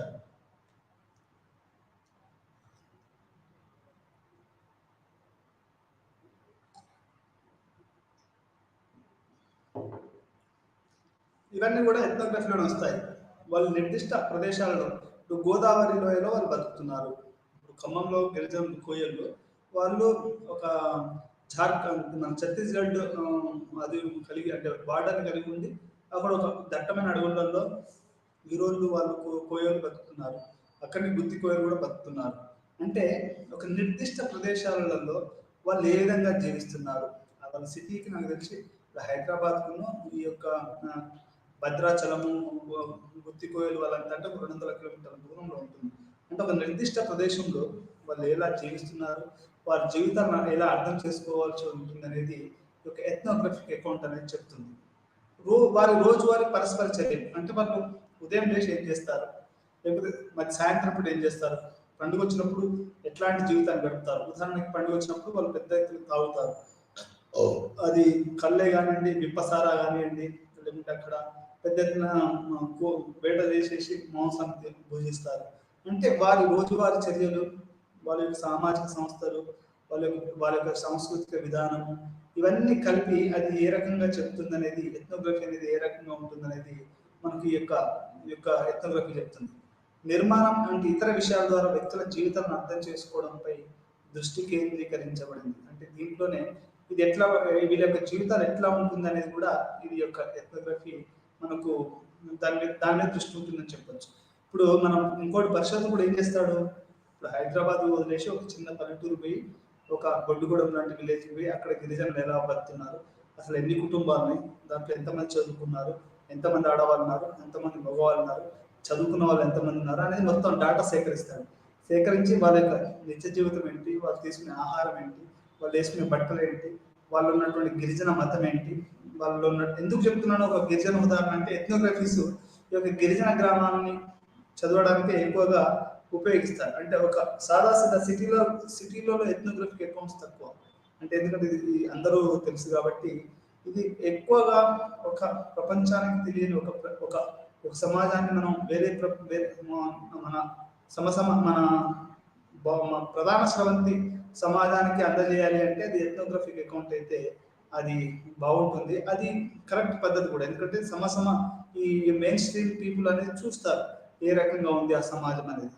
మనం ప్రతి పరిశోధకుడు ఏం చేస్తాడు అంటే డేటాను సేకరిస్తాడు, ఆ డేటాను రాసిన తర్వాత దాన్ని అది కరెక్ట్ ఉందా లేదా చూస్తాడు, చూసిన తర్వాత అది ప్రొఫెసర్ చూపిస్తాడు, ఇంటర్వ్యూ చేస్తాడు, బాగా వచ్చిందా లేదా మళ్ళీ ఒకసారి చూసుకుంటాడు, తప్పులుంటే మళ్ళీ కరెక్షన్ చేసుకుంటాడు, మళ్ళీ ఆ రకంగా మొత్తం అతను చేసేసి మనకు వచనం ద్వారా ఇస్తాడు. ఇక్కడ ఏంటి అంటే పార్టిసిపెంట్ అబ్జర్వేషన్ అంటే పరిశోధకుడు దేని మీద పరిశోధన చేస్తున్నాడో, ఉదాహరణకు కోయాల మీద నువ్వు పరిశోధన చేస్తున్నావు, లేదా గోన్స్ మీద నువ్వు పరిశోధన చేస్తున్నావు అనుకో. ఇప్పుడు హేమండార్ఫ్ గోన్స్ మీద పరిశోధన చేశాడు, ఆయన జీవితకాలం మొత్తం హేమండార్ఫ్ ఆయన భార్య బెట్టి అనుకుంటాను నాకు తెలిసి, హేమండార్ఫ్ బెట్టి ఇద్దరు కలిసి కూడా ఆదిలాబాద్లోని గోన్స్ మధ్యలోనే జీవించారు, గోన్స్ మధ్యలోనే వాళ్ళు చివరి శ్వాస వదిలేశారు. వాళ్ళని ఏమంటారు అంటే వాళ్ళు ఎథ్నోగ్రఫిక్ అకౌంటెంట్. ఇప్పుడు ది గోన్స్ ఆఫ్ ఆంధ్రప్రదేశ్ అని, the గోన్స్ of Telangana, the గోన్స్ of Hyderabad, ఇట్లాంటివన్నీ కూడా హేమండార్ఫ్ ఒక పార్టిసిపెంట్ అబ్జర్వేషన్ అంటే నువ్వు ఎక్కడో దూరంగా ఉండి ఒక సమూహాన్ని చెప్పడం కాదు, పార్టిసిపేట్ అంటే నువ్వు వ్యక్తిగతంగా నువ్వు పాల్గొని అంటే నువ్వు ప్రత్యక్షంగా వాళ్ళలో పాల్గొని అబ్జర్వ్ చేసినటువంటి దాన్ని మనం ఏమంటాం అంటే ఈ యొక్క ఎథ్నోగ్రఫిక్ అకౌంట్ అంటాం. అది మనకి హేమండార్ఫ్ కానివ్వండి, మాలినోవ్స్కీ కానివ్వండి, ఇంకా చాలా మంది ఆంథ్రోపాలజిస్టులు, సోషియాలజిస్టులు, ఈ సోషియాలజీ ఆంథ్రోపాలజీ అనేది సిస్టర్ డిసిప్లిన్స్, అంటే ఈ రెండు కూడా అక్కా చెల్లెలు లాంటివి, వాళ్ళకి వీళ్ళకి దగ్గర సంబంధాలు ఉంటాయి. ఈ రకంగా ఒక సోషియాలజీ ఆంథ్రోపాలజీలో ప్రతి పరిశోధకుడు కూడా ఫస్ట్ డేటాను సేకరిస్తాడు, తర్వాత అది ఇంటర్వ్యూ పద్ధతి ద్వారా, ఆ తర్వాత పార్టిసిపెంట్ అబ్జర్వేషన్ చేస్తాడు, అంటే అతను వ్యక్తిగతంగా ఆ ప్రాంతంలో పోయి బతుకుతాడు, అక్కడ ఉన్న వాళ్ళ తినే ఆహారం ఇతను తింటాడు. నేను కూడా ఈ బొడ్డుగూడెంలో పరిశోధన చేసేటప్పుడు ఈ కోయలు తినే ఆహారమే తినేవాడిని. అయితే నాకు ఫార్చునేట్గా ఒక ఎన్జిఓ వాళ్ళు కొంచెం హెల్ప్ చేసి వాళ్ళ దగ్గర ఉంచుకున్నారు అనుకోండి. కానీ సాదాసీదాగా అయితే మనం వాళ్ళు తినే ఆహారం ఉండాలి, వాళ్ళ ఇంట్లో ఉండాలి, వాళ్ళలాగానే తిరగాలి. దీన్ని పార్టిసిపెంట్ అబ్జర్వేషన్ అంటారు. ఇది ఎథ్నోగ్రఫీకి ఒక ప్రాణం లాంటిది. మనం హైదరాబాద్లో కూర్చొని ఎథ్నోగ్రఫీస్ చేయడం కష్టం.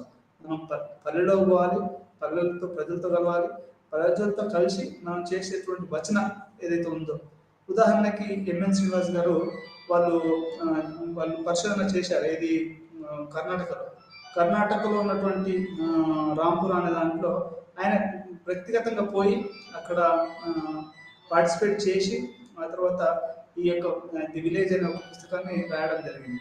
ఈ రకంగా ఒక ఎథ్నోగ్రఫిక్ అకౌంట్స్ అంటే మనిషి చేరడము, దాని తర్వాత వచనం ద్వారా రాయడము, రాసి ఆ తర్వాత దాన్ని ఒక పరిశోధన పత్రంగా అది డెవలప్ చేయడం అనేది ఒక ఎథ్నోగ్రఫీ యొక్క ముఖ్య ఉద్దేశం.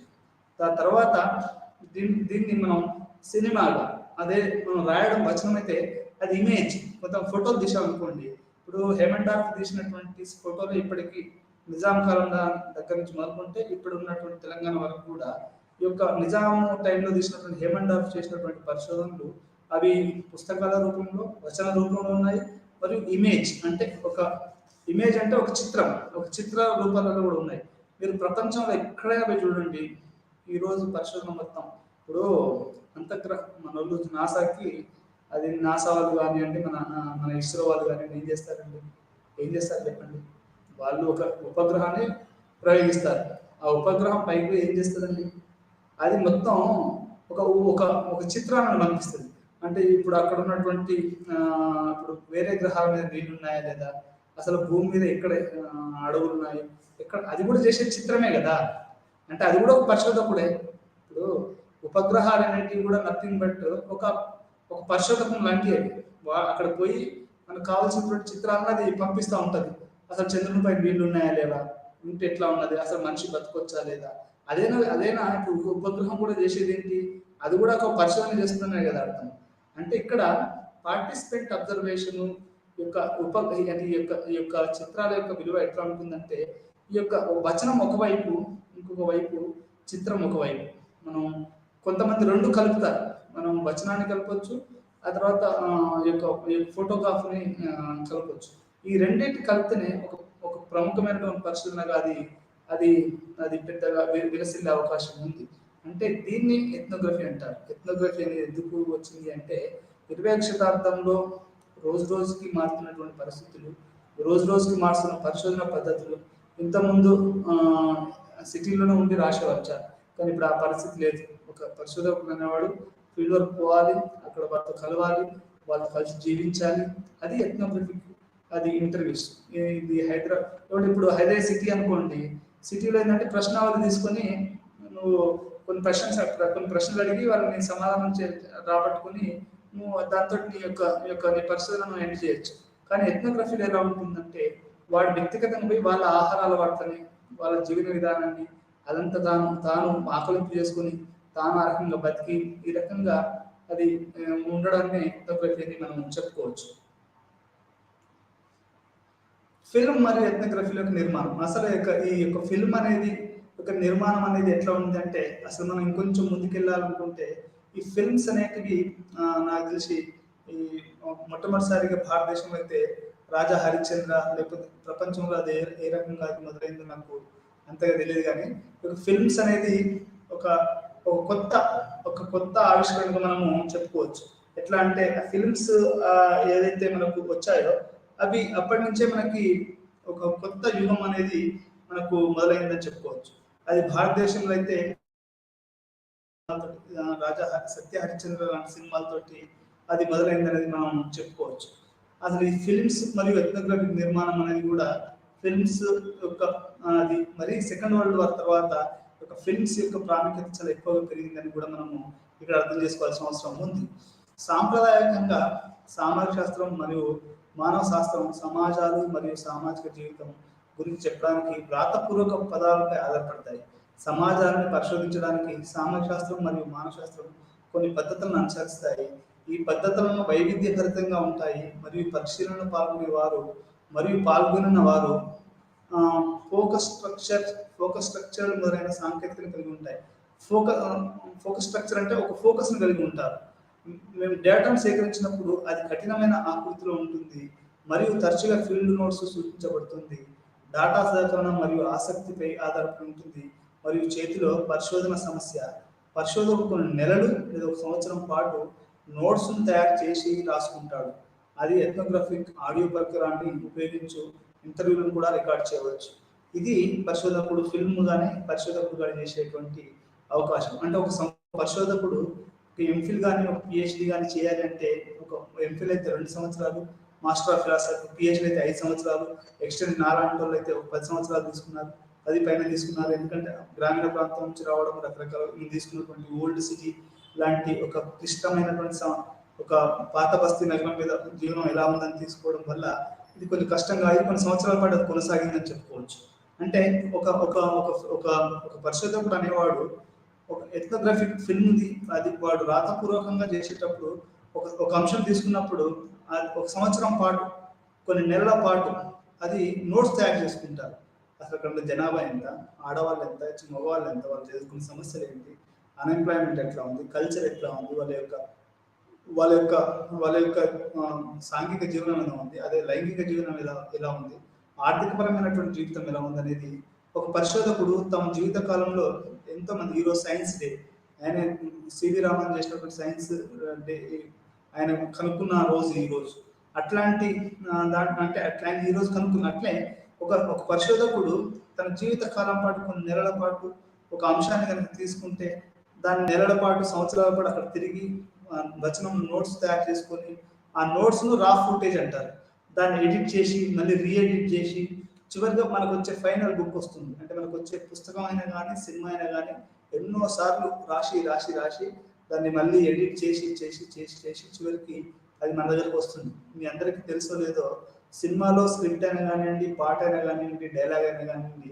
అది ఒకసారి వచ్చింది కాదు, అది ఎన్నోసార్లు రాసి చివరికి ఒక దాన్ని మాత్రం వాళ్ళు ఫైనలైజ్ చేసి సినిమాలు పెట్టడం, ఒకదాన్ని మాత్రం వాళ్ళు బయటకు తీసుకురావడం జరుగుతుంది. ఉదాహరణ నేను కూడా కవితలు రాస్తాను.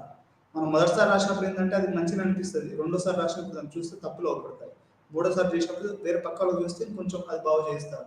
అదేవిధంగా పరిశోధన కూడా ఏంటి అంటే, ఒక పరిశోధకుడు ఒక సంవత్సరం కాలం పాటు కొన్ని నెలల పాటు అతను తీసుకున్నటువంటి పరిశోధన, గిరిజనులైనా కానివ్వండి, ముస్లింలైనా కానివ్వండి, లేకుంటే వెనుకబాటుతనమైనా కానివ్వండి, మంచినీటి సమస్య అయినా కానివ్వండి, అసలు ఈ యొక్క భారతదేశంలో లేకుంటే ఎట్లాంటి డ్రగ్స్ నేరాలు ఘోరాలు జరుగుతున్నాయని ఒక పరిశోధన కానివ్వండి, ఏ పరిశోధన తీసుకున్నా కానీ ఒక సంవత్సరం పాటు తిరిగి అతను రకరకాల పరిశోధన చేసిన తర్వాత అతను ఒక నోట్స్ తయారు చేసుకుంటాడు. ఆ నోట్స్లో నుంచి అది అతను ఆ పరిశోధన పుస్తకాన్ని రాయడం అనేది జరుగుతుంది.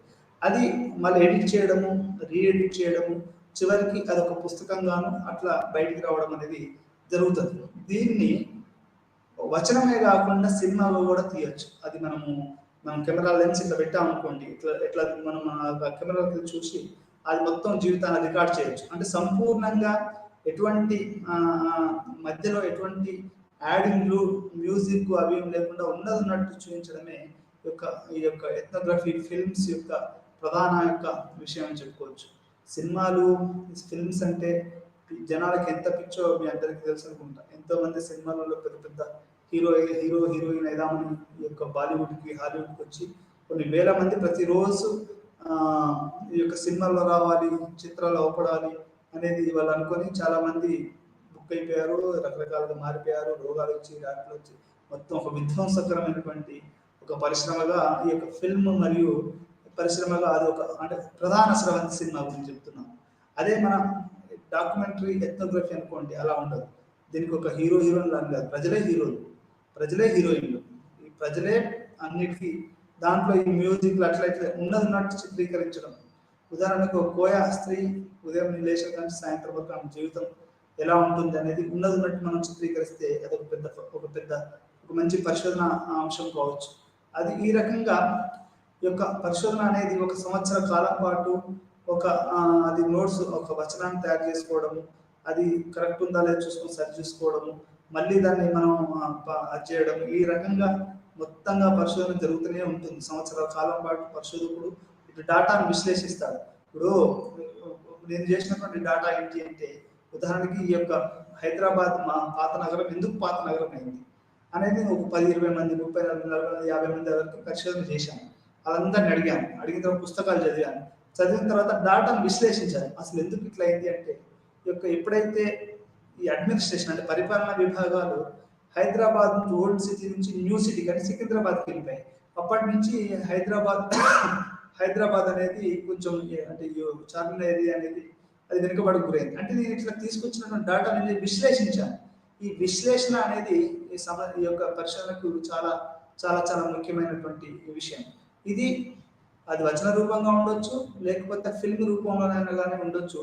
ఈ రకంగా ఒక డేటాను సేకరించడము, అది తర్వాత మనం దాన్ని ఉపయోగించి రాయడము, అది ఒక ఫోటోగ్రఫీ తీయడం అనేది ఈ యొక్క పరిశోధన యొక్క ప్రధానమైనటువంటి అంశము. ఇది ఫిల్మ్ రూపంలో కావచ్చు, ఎథ్నోగ్రఫికల్ కూడా రావచ్చు. అది ఏ రకంగా కూడానైనా రావచ్చు. ఇది బేసిక్గా ప్రాథమికంగా ఫిల్మ్ మరియు ethnography. The visual anthropology, film and photography. Visual anthropology అంటే అసలు ఆ, ఒక దాని తెలుగులో ఏం చెప్పాలి అంటే ఆ, ఆ, చిత్రాలకు సంబంధించినటువంటి ఒక మానవాభివృద్ధి శాస్త్రం. విజువల్ అంటే మన కన్ విజన్ అంటే కళ్ళు అండి. విజువల్ ఆంథ్రోపాలజీ అంటే మన కళ్ళతో చూసేది అన్నట్టు, చదివేది కాదు. చదివేది అంతా అంటే నోట్స్ అది. The visual anthropology, film and photography అంటే ఒక ఫిల్మ్ ఎలా ఉంటుంది, ఫోటోగ్రఫీ ఎలా ఉంటుంది, అండ్ ఈ ఫిల్మ్ మరియు ఫోటోగ్రఫీల ద్వారా మనం ఏ రకంగా ఆ, ఈ యొక్క సమాజాన్ని అర్థం చేసుకోవచ్చు అనేది ఇక్కడ మనం అర్థం చేసుకోవాలి. అయితే మీరందరూ ఇక్కడ ఒకటి గమనించాలి. మీరు ఏం గమనించాలి అంటే ఈ యొక్క ఆంథ్రోపాలజీ, సోషియాలజీ అనేది అవి గిరిజన సమాజాల మీద ఎక్కువ. అంటే సోషియాలజీ అంటే 20వ శతాబ్దపు సబ్జెక్టు. అది ఏంటంటే ఒక ఆధునిక సమాజాలు, ఇండస్ట్రియలైజేషన్, సినిమాలు, ఇది నగరాల గురించి మాట్లాడుతుంది. ఆంథ్రోపాలజీ ఏంటంటే ఇటు ఎక్కువగా గిరిజనాభివృద్ధి, గిరిజనుల గురించి అది ఎక్కువగా మాట్లాడుతూ ఉంటుంది. కాబట్టి వాళ్ళకి ఫిల్మ్స్ అనేది విజువల్. ఇప్పుడు ఒక గిరిజనునికి ఒక క్వశ్చన్ ఇచ్చామనుకోండి, వాడు అర్థం చేసుకోడు, వాడు చదివే రాదా, వాడు క్వశ్చన్ ఎట్లా నింపుతాడు? అప్పుడు అట్లాంటప్పుడు మరి ఆ గిరిజనుని ప్రపంచానికి ఎట్లా తెలియజేయాలి అంటే ఫోటోగ్రాఫ్ తీయాలి. ఇప్పుడు కోయా అబ్బాయి కోయా అమ్మాయి అనేది వాళ్ళకి చదువు రాదు, వాడిని నువ్వు ఎట్లా చూపిస్తావు సమాజానికి? ఒక ఫోటోగ్రాఫ్ తీయాలి, లేకపోతే ఒక ఎథ్నోగ్రఫిక్ అకౌంట్ తీయాలి, వాళ్ళు ఎట్లా ఉన్నారు, ఉదయం నుంచి ఎట్లా ఉన్నారు, ఇప్పుడు చదువుకుంటున్నట్టున్నారు పిల్లలు. అంటే దీన్ని వ్రాతపూర్వక ఎథ్నోగ్రఫీ అంటే దాన్ని మనం వచనం అంటారు. ఈ యొక్క వచనం అనేది రాతపూర్వకంగా ఉంటుంది.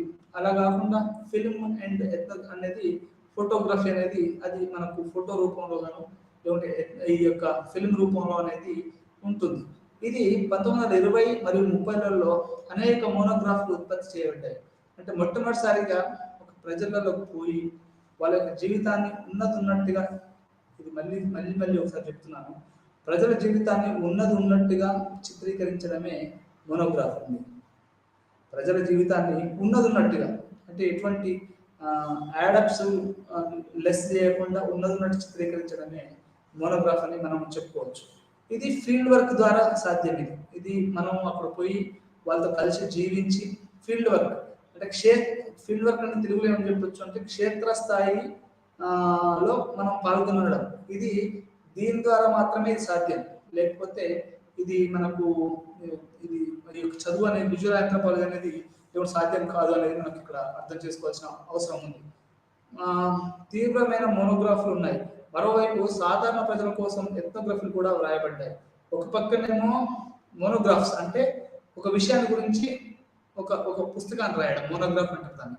మోనోగ్రాఫ్ అంటే ఇప్పుడు ఉదాహరణకి కుమరం భీమ్ అనే ఒక వ్యక్తి గురించి రాయాలంటే అతను ఎక్కడ పుట్టాడు, ఏ విధంగా నిజాంకు వ్యతిరేకంగా పోరాడాడు, అతను ఏ కులంలో ఏ మన గిరిజనులలో ఏ శక్తికి సంబంధించినటువంటి వాడు, అతను చేసిన పోరాటం ఏంటి, ఇట్లాంటి అన్ని రాయడం అంటే monograph.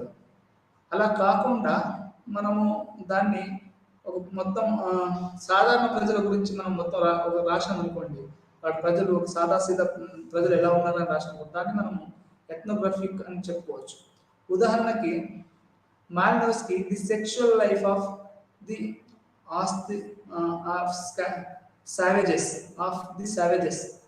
Sexual life of the savages అంటే ఈ యొక్క లైంగిక జీవితం అనేది ఎలా ఉంది అనేది నిట్రో బ్రియాండి ప్రవాసుడు తన యొక్క ఫీల్డ్ వర్క్ ఆధారంగా రాశాడు.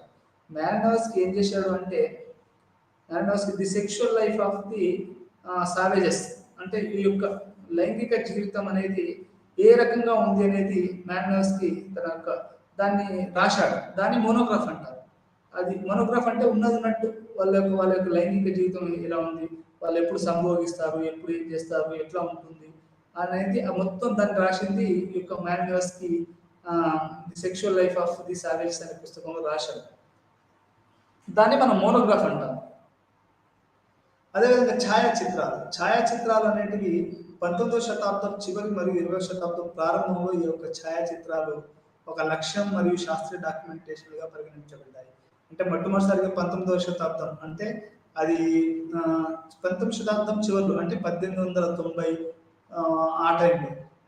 19వ శతాబ్దపు 20వ శతాబ్దం ప్రారంభంలో అంటే అది 1900 10 అట్లా అక్కడి నుంచి ఒక ఛాయాచిత్రాలు ఒక లక్ష్యంగా మరియు శాస్త్రీయ డాక్యుమెంటేషన్గా పరిగణించబడ్డాయి. అంటే ఈ యొక్క పిక్చర్లు, ఈ యొక్క చిత్రాలు అనేటివి ఒక సత్యంగా వాటిని మనకు ఒక జనాలు తీసుకోవడం, వాటిని సీరియస్గా తీసుకోవడం అనేది, అవి నిజంగా అవి మన సైంటిఫిక్గా అనేది అప్పటి నుంచి మొదలైంది అనేది మనకు చరిత్ర చెప్తుంది. అంటే ఇప్పుడు చాలా మంది జనాలు ఏమనుకుంటారు అంటే ప్రతి వస్తువు కూడా ఒక చరిత్ర ఉంటుంది.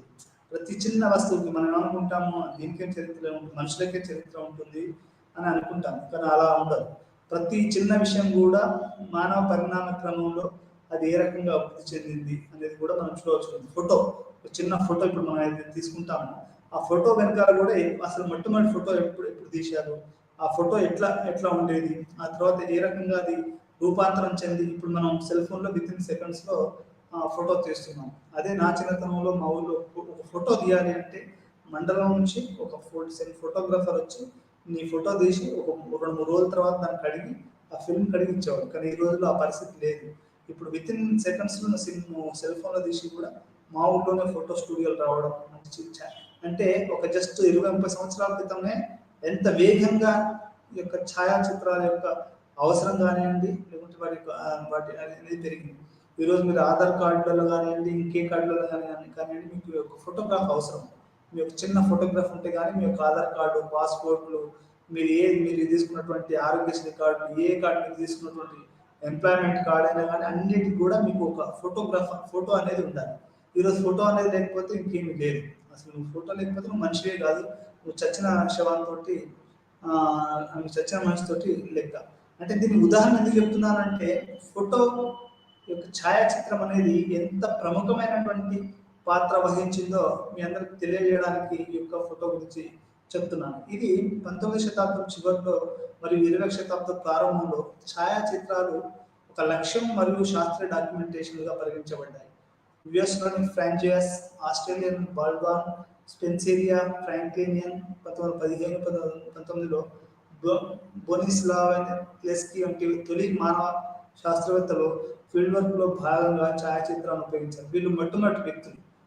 యుఎస్లో ఫ్రాంజెస్, ఆస్ట్రేలియాలో బల్బిన్, వీళ్ళు మొట్టమొదటిసారి 1915 మరియు 18లలో ఈ ఫోటోని వాళ్ళు పరిశోధనలో వాడారు. అంటే ఇప్పుడు ఒక పక్క వచనం రాయడం, ఇంకో పక్క ఫోటో అతికేయడం. ఇప్పుడు నా ఎంఫిల్స్ మీరు థీసిస్ చూస్తే ఒక పక్క వచనం ఉంటుంది, చివరిలో కొన్ని ఫోటోలు కూడా ఉంటాయి. అంటే ఈ రకంగా వచనము మరియు ఇక్కడ ఫోటో అనేది 2 రకాలుగా అనేది మనకు ఇక్కడ అవపడతాయి. ఇక్కడ ఉపయోగించారు. ఛాయాచిత్రాలు కేవలం సత్యాన్ని బహిర్గతం చేసేవిగా భావించబడ్డాయి. అంటే మొట్టమొదటిసారిగా ఒక ఛాయాచిత్రాలు వాస్తవికతను, ఒక సత్యాన్ని చెప్పేటిగా అవి మనకు చూపించబడ్డాయి. అంటే చూడడం, నమ్మడం. ఉదాహరణకి మాలినోవ్స్కీ తన పుస్తకం the arguments of the western సిప్లికో ఛాయాచిత్రాలను విశ్లేషించే విషయంలో ఏమీ చెప్పలేదు. ఫీల్డ్ నోట్స్గా ఫోటోగ్రాఫర్ల జ్ఞాపక శక్తికి సహాయంగా పరిగణించబడతాయి. అంటే ఇప్పుడు ఒక మనిషి రాసేటప్పుడు అన్ని రాయడం కష్టం. అదే మనం కొంత రాసి కొంత ఫోటో తీసుకున్నాం అనుకోండి, అప్పుడు ఏమైందంటే ఇది జ్ఞాపక శక్తి. అంటే మన యొక్క మనం ఇలా చేశామా, మనం అంటే ఒక్కోసారి ఏమైందంటే మన జ్ఞాపక శక్తి కూడా తగ్గి మనం రాయడం అనేది అది అది ఉంటుంది. అది కూడా జ్ఞాపకం ఉంటుంది. అది ఒక ఫోటో ఉందనుకోండి, దానికి యాడీగా అది జ్ఞాపక శక్తికి సహాయకంగా ఉంటుంది. అంటే ఇప్పుడు మీరు వచనంతో పాటుగా ఒక ఫోటో పెట్టారనుకోండి, అప్పుడు ఏమైందంటే అది ఒక బలమైన జ్ఞాపకంగా ఉండిపోయింది. అంటే బలమైనటువంటి ఆధారంగా ఉండిపోతుంది. అందుకనే వచనం కావాలి, దానికి అనుగుణంగా ఒక ఫోటో కూడా ఉంటే ఏమైందంటే అది ఒక బలమైనటువంటి జ్ఞాపక శక్తిగా మిగిలిపోవడానికి అవకాశం ఉందనేది ఈ యొక్క పరిశోధనలు, ఛాయాచిత్ర పరిశోధనలు అని చెప్తున్నారు. ఎథ్నోగ్రఫిక్ ఫిల్మ్స్ అసలు ఈ యొక్క ఇప్పుడు మాట్లాడుకుందాం మనం. ఇప్పటివరకు అసలు ఎథ్నోగ్రఫీ అంటే పరిశోధన. ఈ ఎథ్నోగ్రఫిక్ ఫిల్మ్స్ అనేవి ఎప్పటి నుంచి వచ్చాయి? ప్రజల కోసం ఎథ్నోగ్రఫిక్ చిత్రాల నిర్మాణం 1920లో ప్రారంభమైంది. ఈ చలనచిత్రాలు విద్యాపరమైన మరియు అన్య దేశ వ్యక్తులకు సంబంధించినవి మరియు కొన్నిసార్లు మానవ శాస్త్రవేత్తల సహాయంతో చిత్రీకరించబడ్డాయి. ఉదాహరణకి 1920లో పొతే సోదరులు హార్వర్డ్ విశ్వవిద్యాలయంలోని ఆంథ్రోపాలజీ విభాగం సహాయంతో ఎడ్వర్డ్ డిస్ట్ ది ఇన్లాండ్ ఆఫ్ హెడటర్స్ అను నిర్మించారు. ఇది మొట్టమొదటిసారిగా 1920లో ఆ తర్వాత ఇది ఆంథ్రోపాలజీ డిపార్ట్మెంట్ యుఎస్ హార్వర్డ్ యూనివర్సిటీలో ఈ యొక్క 1920లో పొతే సోదరులు ది బ్రదర్స్ ఆఫ్ పోతే బ్రదర్స్ మొట్టమొదటిసారిగా ఈ యొక్క ఆంథ్రోపాలజీ విభాగంలో ఈ యొక్క ఎథ్నోగ్రాఫిక్ సినిమా అనేది వాళ్ళు ప్రదర్శించడం అనేది ఇక్కడ మనకు తెలుస్తున్న విషయం. మునుపటి మీద చర్చించినట్టుగా మిడియేటర్స్ బెట్స్నార్ ఎథ్నోగ్రఫిక్ కోసం ఛాయాచిత్రాలను ఉపయోగించాడు. మిడ్మారియా బెట్సన్ ఇతను మొట్టమొదటిసారిగా మనం కొన్ని వందల వేల ఇతను ఫిల్మ్ చేశాడు. అతను కొన్ని వేల ఫోటోగ్రాఫ్లు కూడా తీశాడు. ఇతను ఎక్కువగా ఎక్కడ చేశాడు అంటే మనకు రెడ్ ఇండియన్స్ ఉంటారు కదా, రెడ్ ఇండియన్స్ మీద ఇతను ఎక్కువగా పరిశోధన చేశాడు. అతను చేసినటువంటి కొన్ని ఫోటోగ్రాఫ్లే ఈ రోజు కూడా మనకు రెడ్ ఇండియన్స్ అంటే కొన్ని 20,000 ఫోటోగ్రాఫ్లు తీశాడు రెడ్ ఇండియన్స్. ఇతను చేసినటువంటి ఫిల్మ్స్ కానివ్వండి, ఫోటోలు కానివ్వండి, 2000 చిత్ర పైబడి ఆయన చిత్రాలను చేయడం జరిగిందని.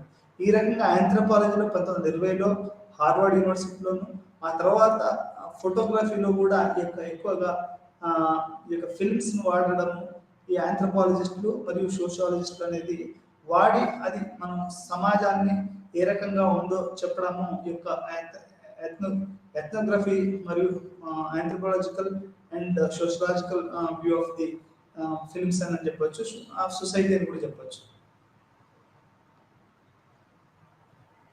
ఇప్పుడు ఇక్కడ ఏమో 1952లో ఎథ్నోగ్రాఫిక్ మరియు సోషియాలజికల్ పై అంతర్జాతీయ కమిటీ అతని రా ఫుటేజ్ల వరకు పరిశోధకుడుగా రాసిన ఫుడ్ నోట్స్ గా ఉంది మరియు 1950లో 6 చిత్రాలు నిర్మించడానికి ఉపయోగించబడింది. వీటిలో కొన్ని బలియండూన్ గినియాలోని బాల్యపోటి వంటి చిత్రాలు కూడా ఉన్నాయి.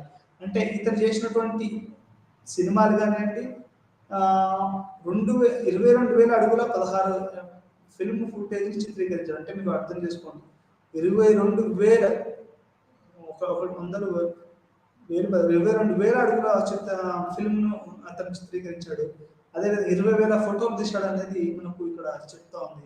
ఇతను చేసినటువంటి ఈ యొక్క పరిశోధన ఇప్పటికి కూడా ఒక బెంచ్ మార్క్ గా ఈ యొక్క దీంట్లో ఉండిపోయింది, ఈ యొక్క ఫిల్మ్ దాంట్లో ఉండిపోయింది అనేది మనకు అర్థమవుతుంది. భారతదేశంలో ఎప్పుడు వచ్చింది అది సరే, 1920లో అక్కడ కనుక వస్తే భారతదేశంలోకి ఇది ఎప్పుడు వచ్చింది అనేది మనం ఒకసారి చూస్తే, ఎందుకంటే మనకి అమెరికాకి యూరోప్కి పరిశోధనలోకి 20-30 సంవత్సరాలు తేడా ఉంటుంది. మనం వాళ్ళు ఎప్పుడో చేసింది మనం ఇప్పుడు చేస్తూ ఉంటాం. ఉదాహరణకి మైకేల్ జాక్సన్ చేసినటువంటి ఎప్పుడో ఒక స్టెప్ ఆ చిరంజీవి తర్వాత ఎప్పుడో చేశాడు. అంటే అట్లాంటివన్నీ అంటే అక్కడ ఒక ఫ్యాషన్ ఇండస్ట్రీలో పరిశోధనలో కానీ వాళ్ళు చాలా ముందస్తులో ఉంటారు. తర్వాత మనం అది సామాజిక శాస్త్రాలు కానివ్వండి, లేకపోతే ఎందుకంటే మన భారతదేశంలో అంతగా ఉన్నత విద్యకు అంతగా యూనివర్సిటీని ప్రోత్సహించే దిశగా భారతదేశం ప్రయాణిస్తుందని నేను అనుకోవట్లేదు. ఎందుకంటే లేకపోతే మనం కూడా మంచి మంచి సినిమాలు తీసేసి ఒక మంచి ప్రపంచానికి ఒక కొత్త దాన్ని మనం అందించవచ్చు. స్వాతంత్రానంతరం తొలి ఎథ్నోగ్రఫిక్ చిత్రాలను ఇన్ఫర్మేషన్ ఫిల్మ్ ఆఫ్ ఇండియా మరియు తర్వాత ఫిల్మ్ డివిజన్ ఆఫ్ నియమించింది. మొట్టమొదటిసారిగా ఈ యొక్క ఎథ్నోగ్రఫిక్ అకౌంట్స్ అనేది ఇన్ఫర్మేషన్ ఆఫ్ ఇండియా మరియు ఫిల్మ్ డివిజన్ ఆఫ్ ఇండియా మీకు ఇంతమంది చెప్పాను. ఇంతమంది నా చిన్నతనంలో సినిమా వేసినప్పుడు కంపల్సరీ అది దేనికో ఒక దానికి సంబంధించి ఫిల్మ్ డివిజన్ ఆఫ్ ఇండియా వాళ్ళు లఘు చిత్రాలు వేసేవాళ్ళు. అంటే ఒక 5 నిమిషాల నుంచి 10 నిమిషాల వరకు ఉండేది. ఇప్పుడు నెహ్రూ గారు నిర్మించినటువంటి ఉక్కు కర్మాగారాలు భారతదేశానికి ఎట్లా ఉన్నాయి, ఆ తర్వాత ఇందిరాగాంధీ నిర్మించినటువంటి కొన్ని దేశంలో ఎట్లా మనకు ఉన్నాయి, ఏ రకంగా మన నాసా ఉందనుకోండి దాని గురించి ఒక లఘు చిత్రం ఉండేది. ఇట్లా అవి ఎథ్నోగ్రఫిక్ అకౌంట్స్ గా ఫిల్మ్ డివిజన్ ఆఫ్ ఇండియా వాళ్ళు ఇప్పుడు అది ఏ రకంగా పనిచేస్తుందో నాకైతే తెలియదు, కానీ ఒకప్పుడు మాత్రం ఫిల్మ్ డివిజన్ ఆఫ్ ఇండియా వాళ్ళు చాలా ప్రతి సినిమాకు ముందు ఒక 2 నిమిషాల పాటు ఫిల్మ్ డివిజన్ ఆఫ్ ఇండియా వాళ్ళ ఫిల్మ్ అనేది అది రోల్ అవుతూ ఉండేది. అట్లా భారతదేశంలో 1950లో 58లో ఫిల్మ్స్ యొక్క ఫిల్మ్ డివిజన్ ఆఫ్ ఇండియా వాళ్ళు ఈ యొక్క ఎథ్నోగ్రఫిక్ ఫిల్మ్స్ అనేది తీయడం జరిగింది అనేది మనకు అర్థం చేసుకోవచ్చు. అది ఉదాహరణకి కొరాన్స్ ఆఫ్ హార్ 1958లో పాల్జిల్స్ అనే జర్మన్ రచించిన ది మార్షల్ నెస్ అఫల్బా దేశంలోకి ఎథ్నోగ్రఫిక్ చిత్రాలను రూపొందించిన మొట్టమొదటి వ్యక్తి. భారతదేశంలో వరాన్స్ ఆఫ్ ఇయర్స్ 1955 మరియు 1958లో పాల్జిల్స్ అనే జర్మన్ నటించిన ది మార్షల్డ్ సెన్సెస్ ఆఫ్ భా భారతదేశంలో ఎథ్నోగ్రఫిక్ చిత్రాలను నిర్మించిన మొట్టమొదటి వ్యక్తి అని చెప్పొచ్చు. అతను బ్రిటిష్ ఇండియాలో ఇన్ఫర్మేషన్ ఫిల్మ్ ఆఫ్ ఇండియాకు అధిపతి. అండ్ బ్రిటిష్ ఇండియాలో అంటే భారతదేశం బ్రిటిష్ వాళ్ళ చేతిలో ఉన్నప్పుడు ఇతను ఈ యొక్క ఫిల్మ్ డివిజన్ ఇండియాకు అతను హెడ్గా ఉండేవాడు. ది ఫుడ్ అండియార్స్ అండ్ 1957 రోమన్ రోమన్ నెర్మన్ రష్యన్ చిత్రాన్ని నిర్మాత మరియు స్వీడన్ అరెన్ ఆఫ్ సర్కోస్ ఈ చిత్రం మరియు ఆస్బెస్టాస్ ఉంది మరియు సక్కర్ ద ఫిల్డర్ ఆధారంగా రూపొందించబడింది. అంటే ఇది కొంచెం నాకు పలకడం కూడా కఠినంగా ఉన్నాయి. కొన్ని రష్యన్ పదాలు, కొన్ని స్వీడన్ పదాలు ఉండడం వల్ల ఏదైతే నేను ఈ యొక్క బ్రిటిష్ కాలంలో ఉన్నటువంటి ఫిల్మ్ డివిజన్లు ఎవరైతే మనకు అధిపతిగా చేశారో ఆ తర్వాత మొట్టమొదటిసారిగా అది ఆయన ఎథ్నోగ్రఫికల్ ఫిల్మ్స్ తీయడం అనేది అది ఎక్కువగా తెగలకు సంబంధించినవి.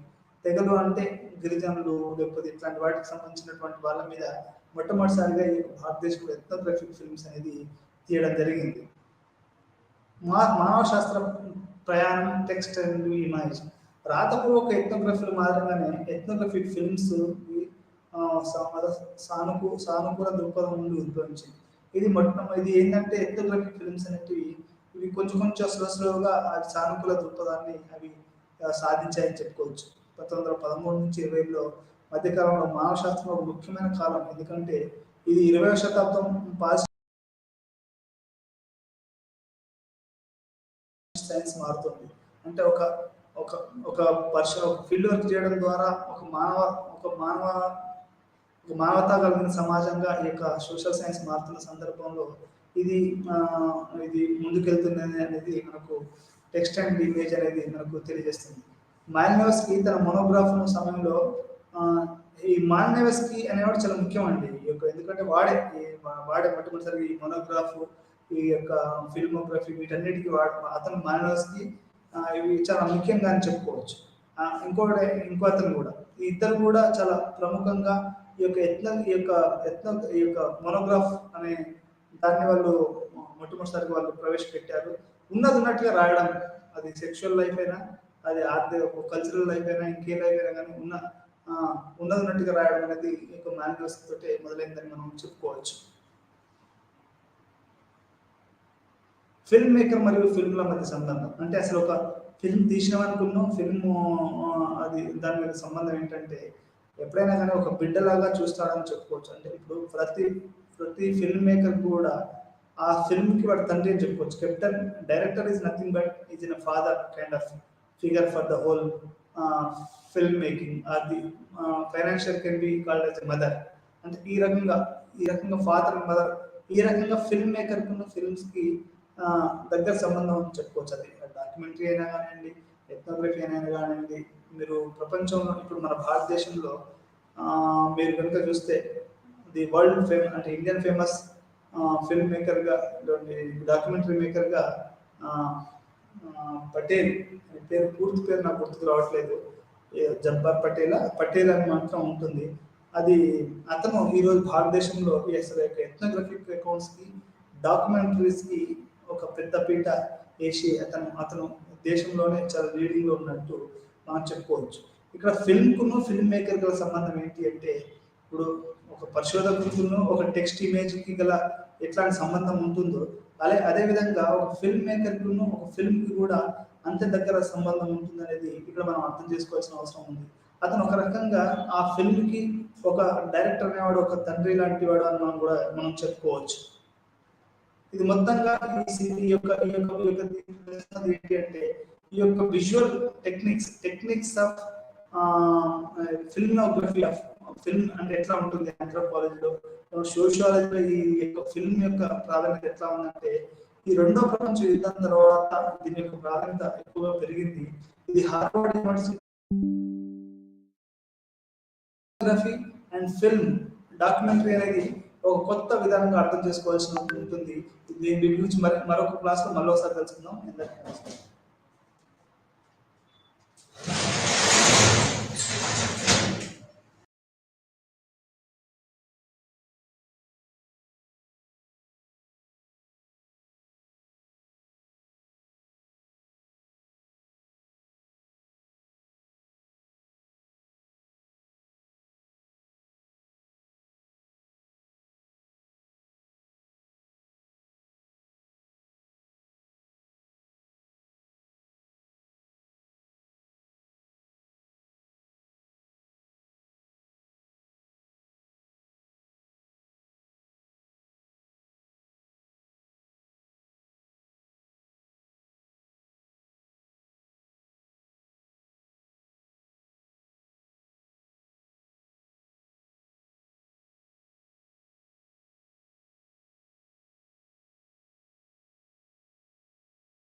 মৰমৰ ছাত্ৰ ছাত্ৰীসকল, তোমালোকৰ মাজত আজি মই schizophrenia spectrum and other সাইকটিক disorder, যিটো তোমালোকৰ ইউনিট নম্বৰ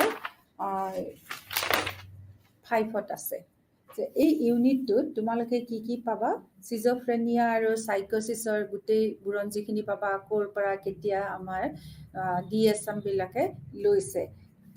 তাৰপিছত পাবা তোমালোকে তাৰে চিমটমছবিলাক, লক্ষণবিলাক, চিজোফ্ৰেনিয়া কেতিয়া হোৱা বুলি কওঁ আমি, তাৰ বিশদভাৱে আলোচনা কৰা হ'ব। আৰু ডিলিউশ্যনছ, হেলুচিনেশ্যনছ আৰু নিগেটিভ চিমটমছবিলাকৰ বিষয়ে বিস্তৃতভাৱে আলোচনা কৰা হ'ব।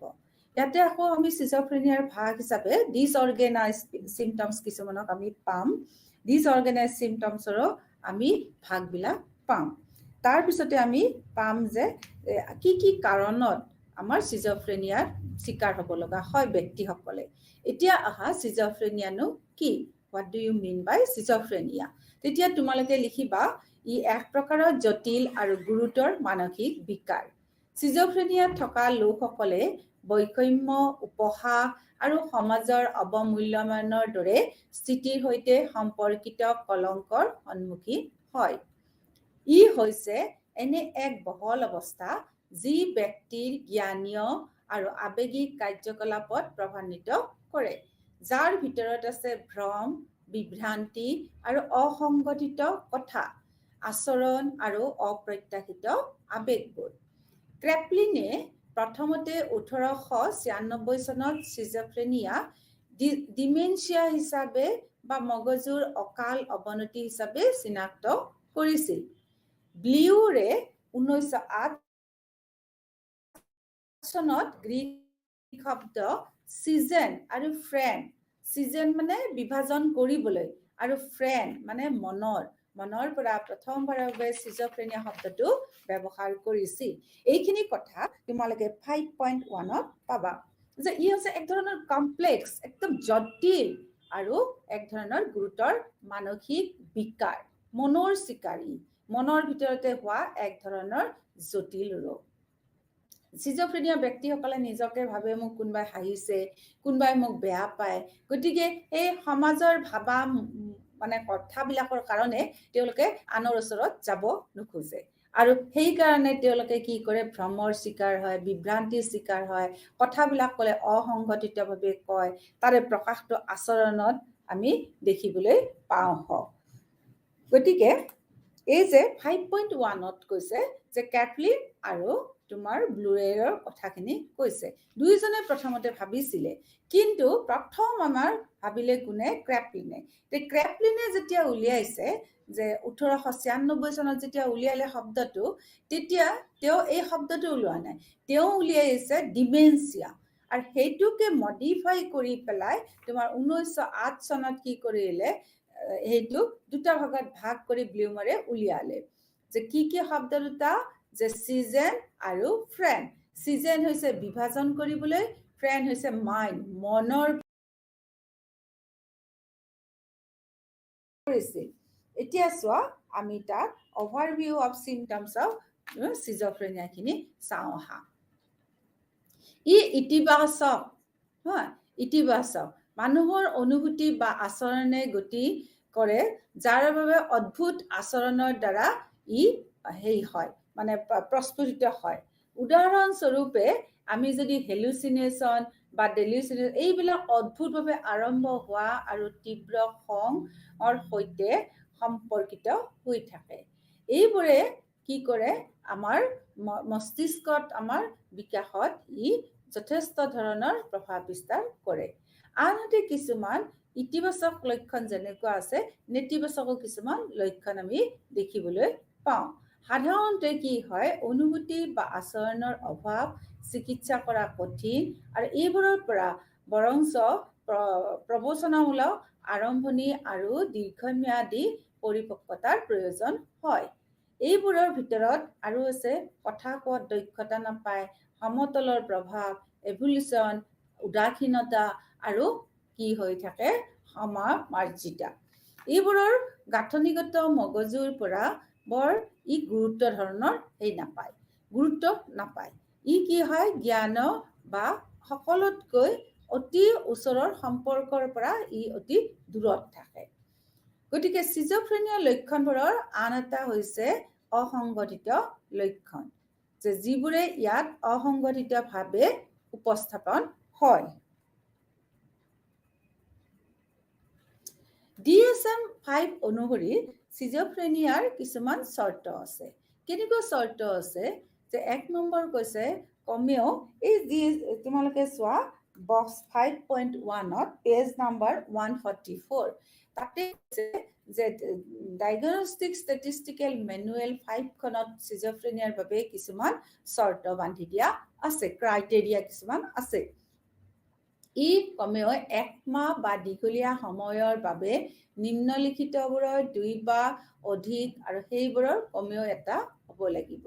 তাৰে ভিতৰত কি? বিভ্ৰান্তি, ভ্ৰম, অসংগঠিত কথা, অত্যন্ত অসংগঠিত বা কেটাটনিক আচৰণ, নেতিবাচক লক্ষণ যেনে হ্ৰাস হোৱা আৱেগিক অভিব্যক্তি, এইটো 1 নম্বৰত পৰে।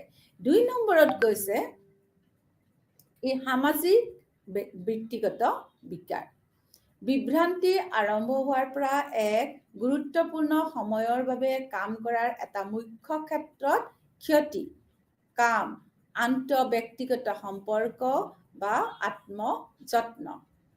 ম্যাদ, বিকাৰৰ কিছুমান লক্ষণ নিৰন্তৰ 6 মাহৰ বাবে থাকিবই লাগিব।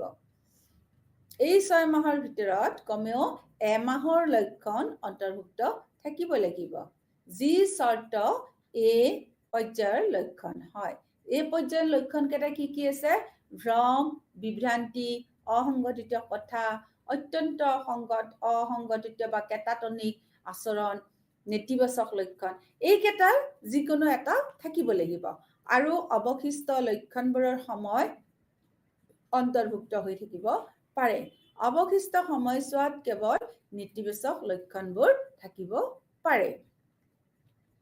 তাৰপিছত আহা মানসিক বৈশিষ্ট্যৰ সৈতে, দ্বিতীয় কি কৈছে?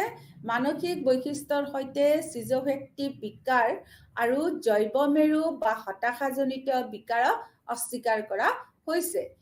ইত কি কৈছে? 5 নম্বৰত কৈছে কোনো পদাৰ্থ বা আন এক চিকিৎসা যিটো স্থিতি আছে এই স্থিতিৰ ফলত বিভ্ৰান্তি নহয়। 5 নম্বৰটো হৈ যোৱাৰ পিছত 6 নম্বৰটোত চোৱা, ডায়াগনষ্টিক ষ্টেটিষ্টিকেল মেনুৱেলে কৈছে যদি অটিজম স্পেক্ট্ৰাম বিকাৰ বা যোগাযোগ বিকাৰৰ ইতিহাস থাকে, সিজোফ্ৰেনিয়াৰ ৰোগ নিৰ্ণয় কেৱল তেতিয়াহে কৰা হ'ব যদি অন্যান্য লক্ষণৰ সৈতে বিশিষ্ট বিভ্ৰান্তি কমেও কি হ'ব? 1 মাহৰ বাবে থাকে। এই যে 6টা পইণ্ট থাকিল, তোমালোকে এই 6টা পইণ্ট আমাৰ কোনে দিছে? DSM-5ৰ মতে পোৱা আমি লক্ষণ। এতিয়া চোৱা সিজোফ্ৰেনিয়াৰ লক্ষণসমূহ কিছুমান কি আছে?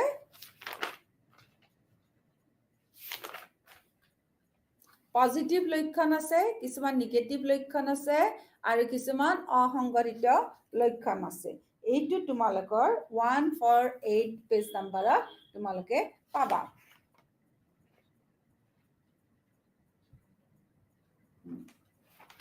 এতিয়া চোৱা ডেলিউচিনেশ্যন মানে বিভ্ৰান্তি বা ভ্ৰম। আকৌ নেতিবাচকৰ ভাগ হৈছে কি কি? এভলিউচন, এলোজিয়া, আনহেডনিয়া, সমতল প্ৰভাৱ। তাৰপিছত আছে অসংগঠিত লক্ষণসমূহ। অসংগঠিত লক্ষণসমূহৰ আধাৰত আমি 3টা পালো: অসংগঠিত ভাষণ, অসংগঠিত প্ৰভাৱ আৰু অসংগঠিত আচৰণ। এই 3টা ভাগ হ'ল সিজোফ্ৰেনিয়াৰ লক্ষণৰ ভাগ। পজিটিভ চিমটমছ, নিগেটিভ চিমটমছ আৰু ডিসঅৰ্গেনাইজ চিমটমছ। এতিয়া আমি প্ৰথমতে পজিটিভ চিমটমছসমূহ আলোচনা কৰোঁ। পজিটিভ চিমটমছত আমি চোৱা যে লুডেৰৰ পৰা ইলেক্ট্ৰনিক শব্দটো ডুলেডৰ পৰা আহিছে, যাৰ অৰ্থ হৈছে বজোৱা। যে বিভ্ৰান্তি হৈছে এনে এক কৌশল যাক মনটোৱে এজন ব্যক্তিৰ ওপৰত প্ৰবঞ্চনা কৰে। ই এক ভুল বা বেছি বিৰোধী থকা পৰিমাণে দৃঢ়ভাৱে ধৰি ৰখা হৈ আছে। তাৰপিছত চোৱা অত্যাচাৰমূলক বিভ্ৰান্তি পাৰ্চিকিউটৰী ডিলিউশ্যনছ। এই প্ৰকাৰবোৰ অযৌক্তিক আৰু সাৰথি বা শব্দৰ দ্বাৰা হোৱা হৈছে বিভ্ৰান্তিকৰ কাৰণ।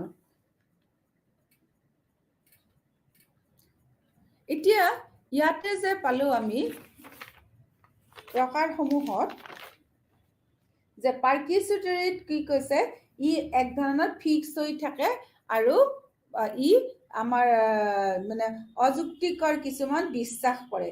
যেনে তেওঁ বিশ্বাস কৰে যে মোক ৰাছিয়ানবিলাকে, ইয়াতে উদাহৰণস্বৰূপে দিছে, জন নাছে বিশ্বাস কৰিছিল যে ৰাছিয়ানবিলাকে তেওঁক স্পাই কৰিছে, স্পাই কৰি পেলাই তেওঁক মানে অনুসৰণ কৰি আছে।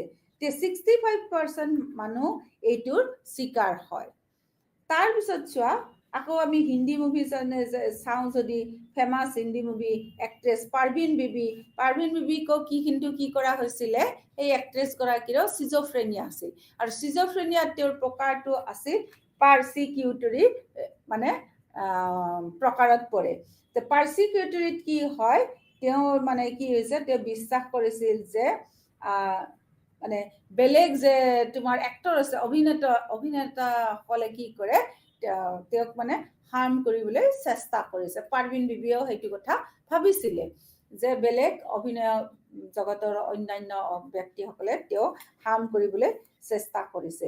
ইভিন সেইটোক লৈ পেলাই তেওঁ কি কৰিছিল, কেছতো গৈছিল, যে আদালতত তেওঁ কেছটো উঠাইছিল যে কোনোবাই তেওঁক হাৰ্ম কৰিবলৈ চাইছিলে। তাৰপিছত আহা কণ্ট্ৰল ডিলিউশ্যন। এইটো তোমাৰ পেজ নম্বৰ 146ত আছে, কণ্ট্ৰল ডিলিউশ্যন। ইয়াতো তোমাৰ অস্বাভাৱিক ধৰণৰ কিছুমান আমি বিশ্বাসৰ বশৱৰ্তী হোৱা দেখিবলৈ আমি পাওঁ। কেনেকুৱা যে তেওঁলোকে এনেকুৱা বিশ্বাস কৰে যে কোনোবাই তেওঁলোকক নিয়ন্ত্ৰণ কৰি আছে, যে বাহিৰৰ কোনোবাই যেন তেওঁলোকক নিয়ন্ত্ৰণ কৰি আছে। যে ফৰ এক্সাম্পল গভৰ্ণমেণ্ট হেজ, যে তেওঁৰ ব্ৰেইনত চৰকাৰে কি কৰিছে, কম্পিউটাৰৰ দ্বাৰা এটা চিপ লগাই আছে আৰু যাতে যে মানুহ যিজনে ভাবে সেই মানে ভাৱটো তাৰ দ্বাৰা কম্পিউটাৰাইজত লক হৈ আছে। এনেকুৱা ধৰণৰ বিভ্ৰান্তিত তেওঁলোক ভাবে যে এই ব্যক্তিবিলাকে সদায় ভাবে যে বেলেগে তেওঁলোকক অনুসৰণ কৰি আছে। আৰু তেওঁলোকে কি ভাবে যে মই তোমাক কিয় কম, তোমাক ক'লে বেলেগে শুনিব। এনেধৰণৰ ভাৱৰ সদায় তেওঁ বশৱৰ্তী হৈ থাকে। যে এই যি কণ্ট্ৰল ডিলিউশ্যনৰ ব্যক্তিসকলে কি হ'ল, প্ৰথম কথা মনত ৰাখিবা, তেওঁলোকক আনে নিয়ন্ত্ৰণ কৰে। দ্বিতীয়তে মনত ৰাখিবা, তেওঁলোকে এনে ভাবে যে সদায় ভাবি থাকে তেওঁলোকে ভবা কথাবোৰ কোনোবাই যেন শুনি আছে, গতিকে তেওঁলোকে বেলেগৰ লগত শ্বেয়াৰ কৰিব নোখোজে। আনৰ দ্বাৰাই যেন তেওঁলোকে সদায় কি হৈ আছে, নিয়ন্ত্ৰিত হৈ আছে। তাৰপিছত চাবা আকৰ্ষণীয় বিভ্ৰান্তি, গ্ৰেণ্ডিউজ ডিলিউশ্যনছ। এইটোত কৈছে যে ইয়াত অন্তৰ্ভুক্ত হৈ থাকে দৈৱত্ব বা এজন গুৰুত্বপূৰ্ণ ব্যক্তিৰ সৈতে ব্যতিক্ৰমী সম্পৰ্কত বিশ্বাস। ই গুৰুত্ব, শক্তি, জ্ঞান বা পৰিচয়ৰ উচ্ছ্বাসিত অনুভূতি বুজায়। যে ই কি হৈছে, যে এক ধৰণৰ আকৰ্ষণীয় বিভ্ৰান্তি। তেওঁ ভাবে কেনেকুৱা, যে মোৰ ল'ৰা বা ছোৱালীটো হৈছে ভগৱানৰ অৱতাৰ। ভগৱানৰ গোটেই গুণখিনি আনি পেলাই মোৰ ল'ৰাটোৰ গাত দিছে। এনেকুৱা ধৰণৰ বিভ্ৰান্তিত ভুগি থাকে কিছুমান ব্যক্তি। আৰু তেতিয়া এই আকৰ্ষণীয় ডিলিউশ্যন বা আকৰ্ষণীয় বিভ্ৰান্তিত তেওঁ চিকাৰ হয়। তেওঁ সদায় মানে ভাবে ঈশ্বৰৰ কিবা এটা শক্তি আহি পেলাই তেওঁ ল'ৰা বা ছোৱালীটোৰ ভিতৰত নিহিত হৈ আছে। তাৰপিছত 4 নম্বৰটো কৈছে ছমেটিক ডিলিউশ্যনছ। ছমেটিক ডিলিউশ্যনছ মানে দৈহিক বিভ্ৰান্তি। ই এক অযৌক্তিক বিশ্বাসক বুজায় যে এজনৰ শৰীৰ আনৰ শৰীৰৰ দ্বাৰা প্ৰভাৱিত হয়। সাধাৰণতে বাহিৰৰ উৎসৰ দ্বাৰা প্ৰায় নেতিবাচক ধৰণে হয়, ছমেটিক। তাৰপিছত আহিছে ideas of reference. Ideas of reference হৈছে এক ধৰণৰ ডিলিউশ্যন য'ত প্ৰসংগ লগ হৈ থাকে। এই বিভ্ৰান্তিবোৰত এক স্থিৰ বিশ্বাস থাকে যে চিৰদিনে ঘটনাবোৰত এটা আত্মাৰ বিশেষ প্ৰসংগ থাকে। ইয়াতে উদাহৰণস্বৰূপে কি কৈছে, যে টিভিৰ এংকৰ এজনে সদায় টিভি স্ক্ৰীণত মানুহজনক দেখি থাকে। গতিকে যে সেই মানুহজনে যেতিয়া বাগিচাত ঘূৰি ফুৰে সদায় যেন তেওঁ সেই মানুহজনে ফ'ল' কৰি আছে এনেকুৱা ধৰণৰ ভুলৰ বশৱৰ্তী হয়। গতিকে এইকেইটা হৈছে তোমাৰ পজিটিভ ডিলিউশ্যনৰ পজিটিভ চিমটমছৰ ভ্ৰমৰ ভ্ৰমৰ এইবিলাক ভাগ মানে ডিলিউশ্যনৰ ভাগ।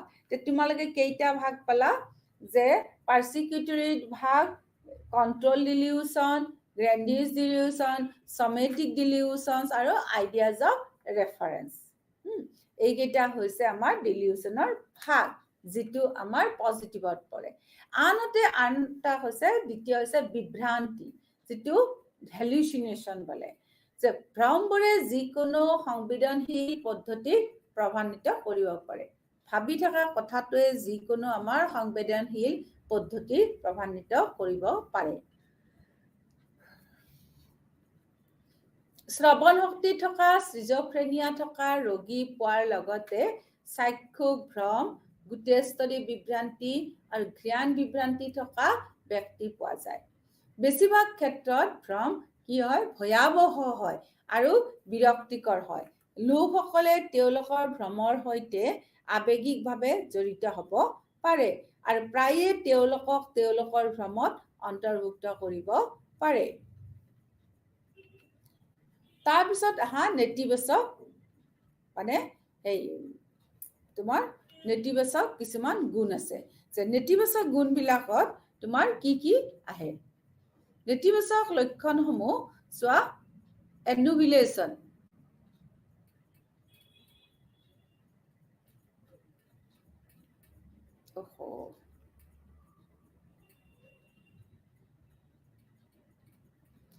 নেতিবাচকৰ এইকেইটা আছে। অনুভিলেশ্যন, ই অনুপ্ৰেৰণাৰ অভাৱ আৰু আত্মযত্ন, কাম, বিদ্যালয়ৰ দৰে নিয়মীয়া কাৰ্যকলাপত উপস্থাপন কৰাৰ সামৰ্থ্যৰ প্ৰতি ইচ্ছা বা আগ্ৰহৰ অনুপস্থিতি বুজায়। তো দ্বিতীয়তে কি হৈছে, এই যে তোমাৰ হেলুচিনেশ্যনত আৰু তোমালোকে এটা পাবা যে বিউটিফুল মাইণ্ড। হেলুচিনেশ্যনত চোৱা, ইয়াতে কৈছে যে লোকসকলে তেওঁলোকৰ ভ্ৰমৰ সৈতে আৱেগিকভাৱে জড়িত হ'ব পাৰে আৰু প্ৰায়ে তেওঁলোকক তেওঁলোকৰ ভ্ৰমত অন্তৰ্ভুক্ত কৰিব পাৰে। যে মৰা বন্ধুজনক যেন তেওঁলোকে দেখা পায় চাৰিওফালে, তাৰপিছত খোৱা খাদ্যত কি কয় সদায় পোক পায় বা কেতিয়াবা শুঙি শুঙি চায়। সেনেকুৱা হেলুচিনত ভোগা মানুহবিলাকে কি কৰে যে খাদ্যত পঁইতাচোৰা পৰিল নেকি, কিবা পৰিল নেকি, আৰু গাটো এনেকে থাকে তাৰমানে গাটোত যেন পৰুৱা উঠিল নেকি, এনেকুৱা খবৰ থাকে। তেওঁলোকক এনেকুৱা ভ্ৰমবিলাকে কি কৰে মানে অনবৰতে তেওঁলোকৰ মন মগজু খাই থাকে, যে পানীখিনি খালেও যেন তিতা লাগে, এনেকুৱা ধৰণৰ কথা হেৰি কৰে।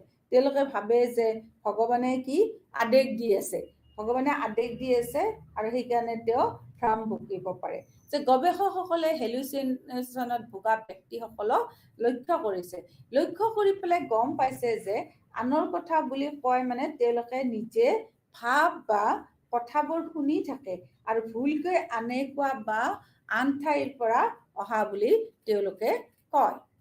এতিয়া এই বিভ্ৰান্তিৰ প্ৰকাৰসমূহ আমি পালো। এতিয়া হেলুচিনেশ্যনৰ ভিতৰত গলো, তাৰপিছত নেতিবাচক লক্ষণসমূহ চোৱা। অনুভিলেশ্যন হৈছে ই অনুপ্ৰেৰণাৰ অভাৱ। নেতিবাচক চিমটমছ বিলাক চোৱা, তোমাৰ পেজ নাম্বাৰ 149ত আছে। নেতিবাচক চিমটমত কি প্ৰথমতে পালো অনুভিলেশ্যন, ই সদায় অনুপ্ৰেৰণাৰ অভাৱ আৰু আত্মযত্ন, কাম, বিদ্যালয় নিয়মীয়া কাৰ্যকলাপত উপস্থাপন কৰিব নোৱাৰে বা তেওঁলোকে ইচ্ছাও নেদেখায় বা তেওঁলোকে কোনো ধৰণৰ আগ্ৰহো নেদেখায়। তেওঁলোকে নিজৰ যত্ন নলয়, মূৰ নফনিয়ায়, লেতেৰা কাপোৰ পিন্ধে, নখ চখ লেতেৰাকৈ ৰাখে, তাৰপিছত দাঁত নঘহে, এনেকুৱা ধৰণৰ এক ধৰণৰ পাগলামি কৰি ঘূৰি ফুৰে। আৰু সেইবিলাকক কি কয়, তেনেধৰণৰ ব্যক্তিবিলাকক এভলিউশ্যন বুলি কয়। তাৰপিছত আমি স্কিজোফ্ৰেনিয়াৰ কিছুমান তোমাৰ হেলুচিনেশ্যনৰ পিছত স্কিজোফ্ৰেনিয়াৰ এটা নিগেটিভ মানে লক্ষণ আমি দেখিবলৈ পাওঁ, এলোজিয়া।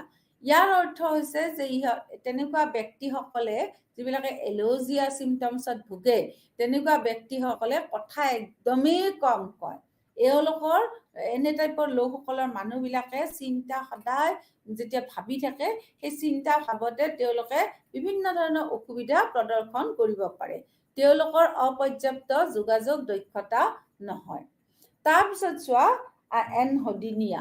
এনহেডোনিয়া হৈছে খাদ্য, সামাজিকৰণ, ৰুচি, যৌন সম্পৰ্ক, টিভি চোৱা আদি দৰে সকলোৰে বাবে আনন্দদায়ক বুলি গণ্য কৰা কাৰ্যকলাপবোৰত প্ৰতিবেদিত আনন্দৰ এক অনুমানযোগ্য আগ্ৰহ আৰু অভিজ্ঞতা বুজায়। কেনেকুৱা যে তেওঁলোকে ভাবে যে কোনোবাই যেন চাই থাকিলে তেওঁলোকে খাব পাৰিব, এনেকুৱা ধৰণৰ কথা। তেওঁলোকে খোৱা বা বেলেগৰ লগত ছেক্সুৱেল ৰিলেশ্যন, হবি, ৱাচিং টিভি এইবিলাক যেন বেলেগৰ লগত শ্বেয়াৰিং কৰি পেলাই তেওঁলোকে ভাল পায়। তাৰপিছত চোৱা অসামাজিকতা, যে যিটো আছে এছ'চিয়েলিটি। চিজোফ্ৰেনিয়াত থকা কিছুমান লোকৰ সামাজিক সম্পৰ্কত গুৰুত্বৰ বিকাৰ আছে। তেওঁলোকে তেওঁলোকৰ বেছিভাগ সময় অকলে কটাব খোজে, আনছ'চিয়েল। তেওঁলোকে এণ্টি ছ'চিয়েল নহয়, আনছ'চিয়েল। তেওঁলোকে এছ'চিয়েলিটিৰ ভাগত পৰে। তাৰপিছত আহা ফ্লেট এফেক্ট।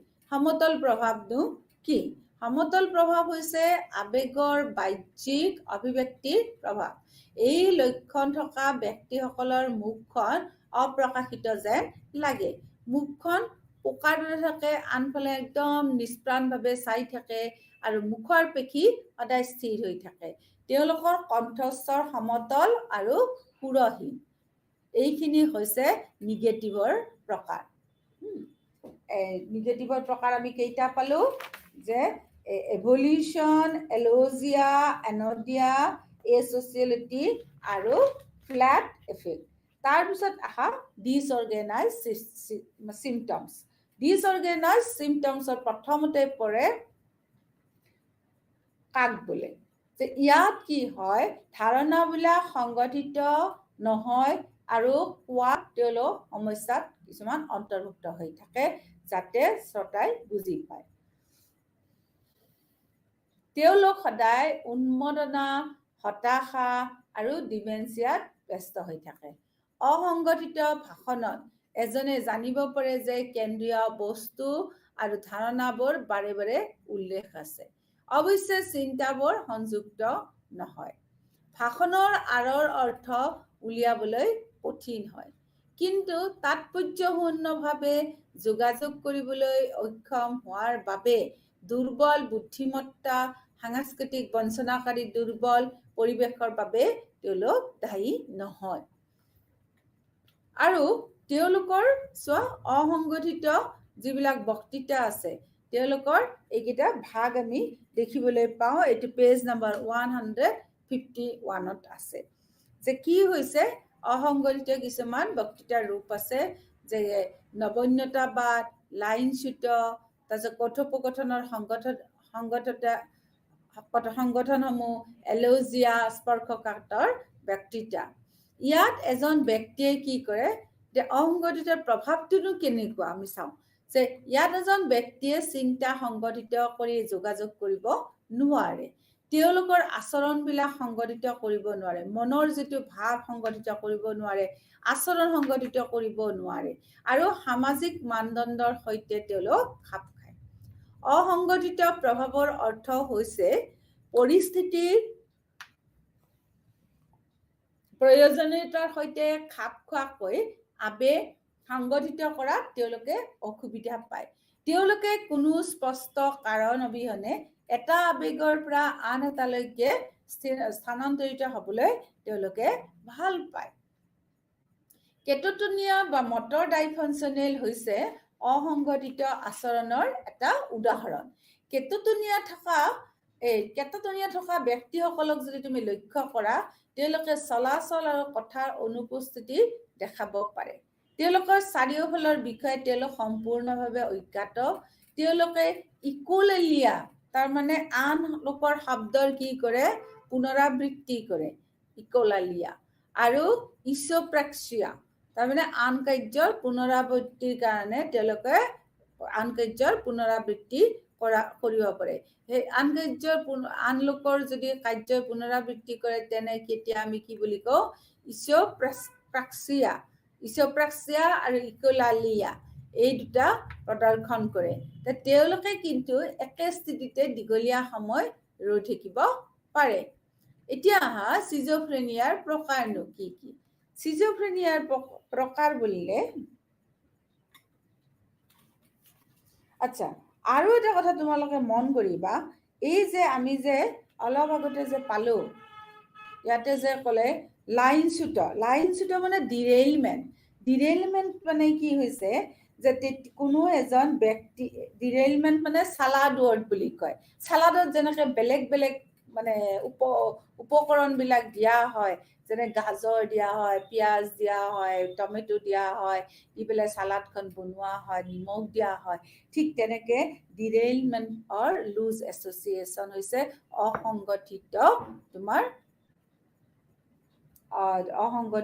লক্ষণৰ ভিতৰত পৰে তাৰমানে ডিসঅৰ্গেনাইজ স্পীচৰ তাৰমানে তাতে আমি ডিৰেইলমেণ্ট মানে গম পালো কি তেওঁলোকে ভালকে কানেক্ট কৰিব নোৱাৰে ভাৱবিলাক কথাবিলাক ক'লেও পাহৰি যায় সেন্টেন্সটোৰ আধাতে আৰম্ভ কৰে মানে ৰেলখন গৈ আছে পটককে যদি ডিৰেইল হৈ যায় যেনেকুৱা সেনেকুৱা টাইপৰ কথাবিলাক কয় তেওঁলোকে কথা ক'লে মিক্স কৰি কয় জাম্বুল কৰি কয় কথাবিলাক লগ কৰি যায় তাৰমানে লুজ এছ'চিয়েশ্যন যেতিয়া হ'ব কথাত সেইটোকে কি বুলি কয় তোমাৰ লাইনচ্যুত বুলি কয় ডিৰেইলমেণ্ট তাৰপিছত আমাৰ আহিল নিউৰলজিষ্ট নবন্যতাবাদ সেইটো হৈছে যে নতুন শব্দবিলাক তেওঁলোকে কথাত লগায় কথা কওঁতে নতুন শব্দবিলাক কি কৰে শুনোতাবিলাকে নতুন শব্দ শুনি থাকে প্ৰত্যেকটো বাক্যতে তেওঁলোকে নতুন শব্দ মানে যোগ কৰি কয় যিবিলাকৰ অৰ্থ অকল সিজোফ্ৰেনিয়াত ভোগা ব্যক্তিজনেহে জানে বেলেগে নাজানে তাৰপিছত ক'লে ক্লেং এছ'চিয়েশ্যন তাৰমানে কথোপকথন সংগঠনসমূহ তাতে কি হৈছে যে একেটা ৱৰ্ডে বাৰে বাৰে ব্যৱহাৰ কৰে আকৌ সেই একেখিনি কথাই বাৰে বাৰে কয় তাৰ বাবে কি হয় ছন্দবদ্ধভাৱে আমি শুনিবলৈ পাওঁ সেইটোকে কি বুলি কয় ক্লেং এছ'চিয়েশ্যন বা কথোপকথন সংগঠনসমূহ তাৰপিছত আহা এলজিয়াটো হৈছে এক ধৰণৰ স্পীচ তাতে স্পীচৰ মানে কৈ থাকোঁতে মাজতে ডিষ্টাৰ্ব হয় বা থিংকিং প্ৰচেছন ভাৱৰ তোমাৰ এটা হয় বাধা পৰে গতিকে এই ধৰণৰ ব্যক্তিসকলে যিবিলাকে এলজিয়া ডিজৰ্ডাৰত ভোগে এই ধৰণৰ ব্যক্তিসকলে কি হয় পটককে ৰেছপণ্ড কৰিব নোৱাৰে কথা ক'লে লাহে কয় আৰু উত্তৰবিলাকো তেওঁলোকে সময়মতে দিব নোৱাৰে তাৰপিছততো আমি স্পৰ্শকাতৰ বক্তৃতা যিটো টেনজেনিচিয়েল বুলি কওঁ এইটোত যিবিলাকে ভোগে সেই ভোগা ব্যক্তিসকলে মানে কোনো এটা প্ৰশ্ন পটককে যদি ধৰিব পাৰে তাৰ উত্তৰ কিন্তু দিব নোৱাৰে ৰখি যায় কথা ক'ব লাগিলেও বিভিন্ন বেলেগ ধৰণে কথাবিলাক কয় এইবিলাক হৈছে ডিসঅৰ্গেনাইজ স্পীচ সিজোফ্ৰেনিয়াৰ ব্যক্তিসকলৰ লক্ষণ ডিসঅৰ্গেনাইজ চিম্পটমছ এতিয়া আমি এইখিনি পঢ়িলো ইকোলালিয়া আৰু ইছ'প্ৰেক্সিয়া এইটো তোমালোকে মনত ৰাখিবা ইকোলালিয়া হৈছে আন লোকৰ শব্দবিলাক পুনৰাবৃত্তি কৰে আৰু ইছ'প্ৰেক্সিয়া হৈছে আনৰ কাৰ্যৰ পুনৰাবৃত্তি কৰে এতিয়া আহা সিজোফ্ৰেনিয়াৰ প্ৰকাৰনো কি কি সিজোফ্ৰেনিয়াৰ প্ৰকাৰ 1 নম্বৰ হৈছে পেৰানয়েড সিজোফ্ৰেনিয়ানো কি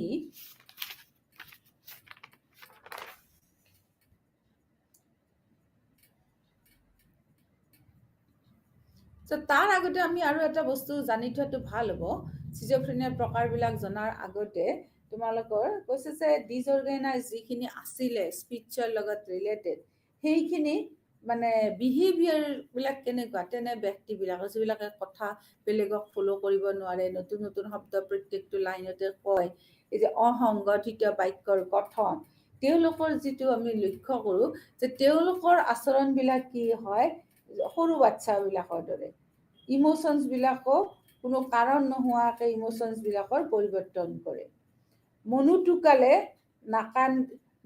তেওঁলোক এনেকুৱা যে মানুহ যদি ঢুকায় নাকান্দে হাঁহি আছে হা আৰু তেওঁলোকে কেতিয়াবা তাকো যদি বেলেগে সোধে মায়ে ঢুকাইছে দেউতা ঢুকাইছে তুমি কিয় হাঁহি আছা আকৌ তাৰ ওপৰতে খং কৰে কাপোৰ নিপিন্ধে সময়মতে নাখায় হা নিজক মানে হেৰি কৰি নাৰাখে বেলেগৰ লগত কথা পাতি নাৰাখে এনেকুৱাতে কি হ'ল একে ঠাইতে দেখা যায় তেওঁলোকে বহু সময় ধৰি পেলাই বহি আছে এইখিনি তোমালোকে ভালকে পঢ়ি পেলাই চাবা হওক তাৰপিছত আহি চিজোফ্ৰেনিয়াৰ প্ৰকাৰ প্ৰথমতে হ'ল পেৰানাইড চিজোফ্ৰেনিয়ানো কি ব্যক্তিজনে অত্যাচাৰমূলক ভ্ৰান্তিত ভুগি থাকে যিবোৰ আটাইতকৈ সচৰাচৰ হয় ব্যক্তিজন পৰিয়াল বন্ধুবৰ্গ আত্মীয়ৰ প্ৰতি সন্দেহজনক হ'ব পাৰে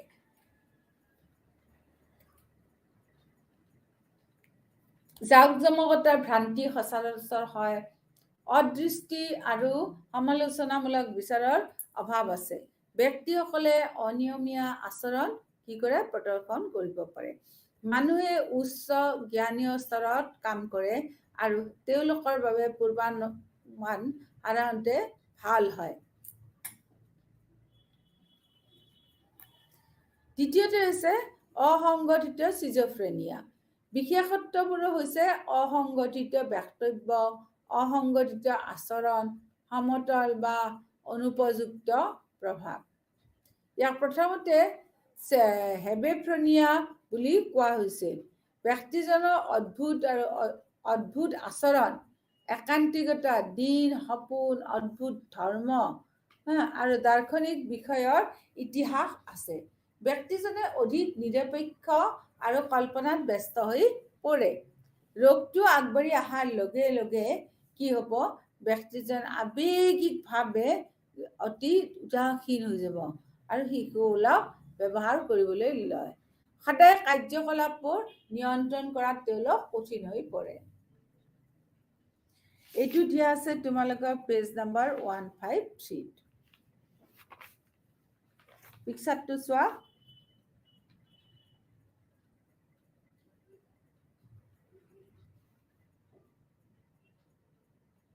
This is a picture of catatonic stage.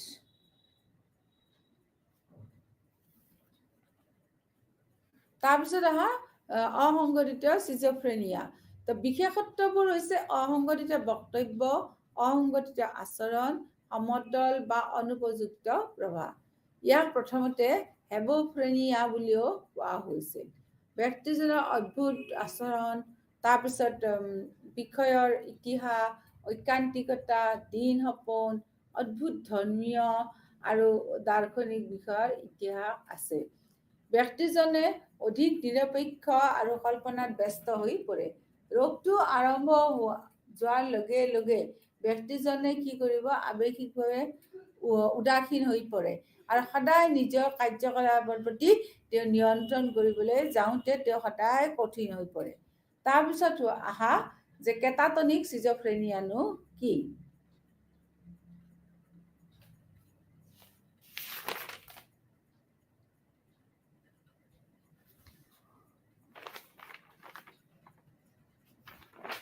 মতৰ বিভ্ৰান্তিবোৰ পূৰ্বানুমূলক ই নমনীয়তা প্ৰদৰ্শন কৰাৰ বাবে বা দীঘলীয়া সময়ৰ বাবে হাত ভৰি বা বৌদ্ধ স্থিতি বজাই ৰখাৰ সম্ভাৱনা আছে মিউটিচিজম শব্দৰ পুনৰাবৃত্তি আৰু চলাচলৰ প্ৰদৰ্শন কৰা হ'ব পাৰে ৰোগীয়ে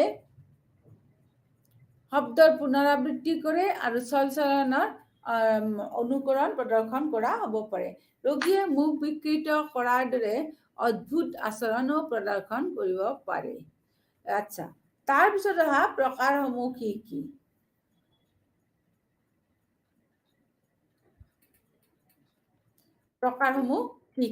এতিয়া প্ৰকাৰসমূহ কি কি বুলি কওঁতে তোমাৰ 1 নম্বৰ প্ৰকাৰত আহিব অৱশিষ্ট প্ৰকাৰ অৱশ্যে প্ৰকাৰসমূহ জনাৰ আগতে আমি আকৌ যদি চাওঁ ডিসঅৰ্গেনাইজ সিজোফ্ৰেনিয়াৰ ব্যক্তিসকলে যেতিয়া কথা কয় তেতিয়া কিন্তু একদম বেবী টকৰ নিচিনা লাগে। এইটো কথা মনত ৰাখিব, সৰু বাচ্চাৰ নিচিনা কথাবিলাক কৈ থাকে তেওঁলোকে যেতিয়া মানে একদম হাঁহিলেও একদম চিলি হাঁহি মাৰে, মানে হাঁহিৰো ধৰণ আছেতো, তেওঁলোকে চিলি টাইপৰ মানে হাঁহিবিলাক মানে হেৰি কৰে।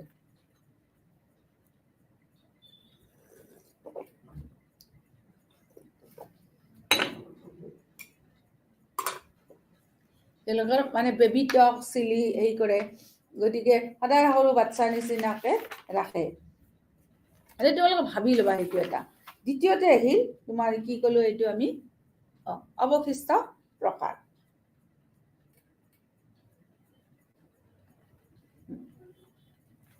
অৱশিষ্ট প্ৰকাৰত যিসকল ব্যক্তিৰ কমেও খণ্ড সিজোফ্ৰেনিয়া হৈছিল কিন্তু অধিক সময় নাথাকিবও পাৰে, অলপ সময়ৰ কাৰণে হ'ব পাৰে, আৰু অৱশিষ্ট প্ৰকাৰৰ সিজোফ্ৰেনিয়া ধৰা পৰিছিল।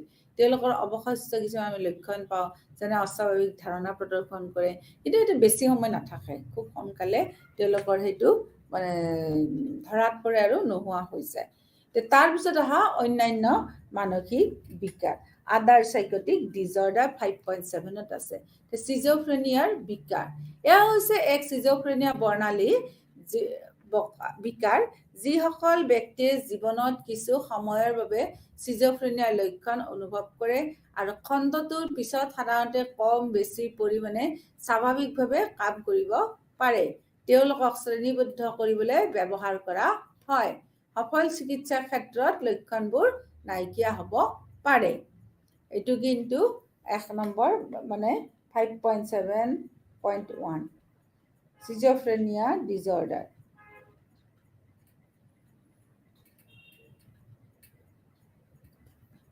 দ্বিতীয়তে সিজোফেক্টিভ বিকাৰ।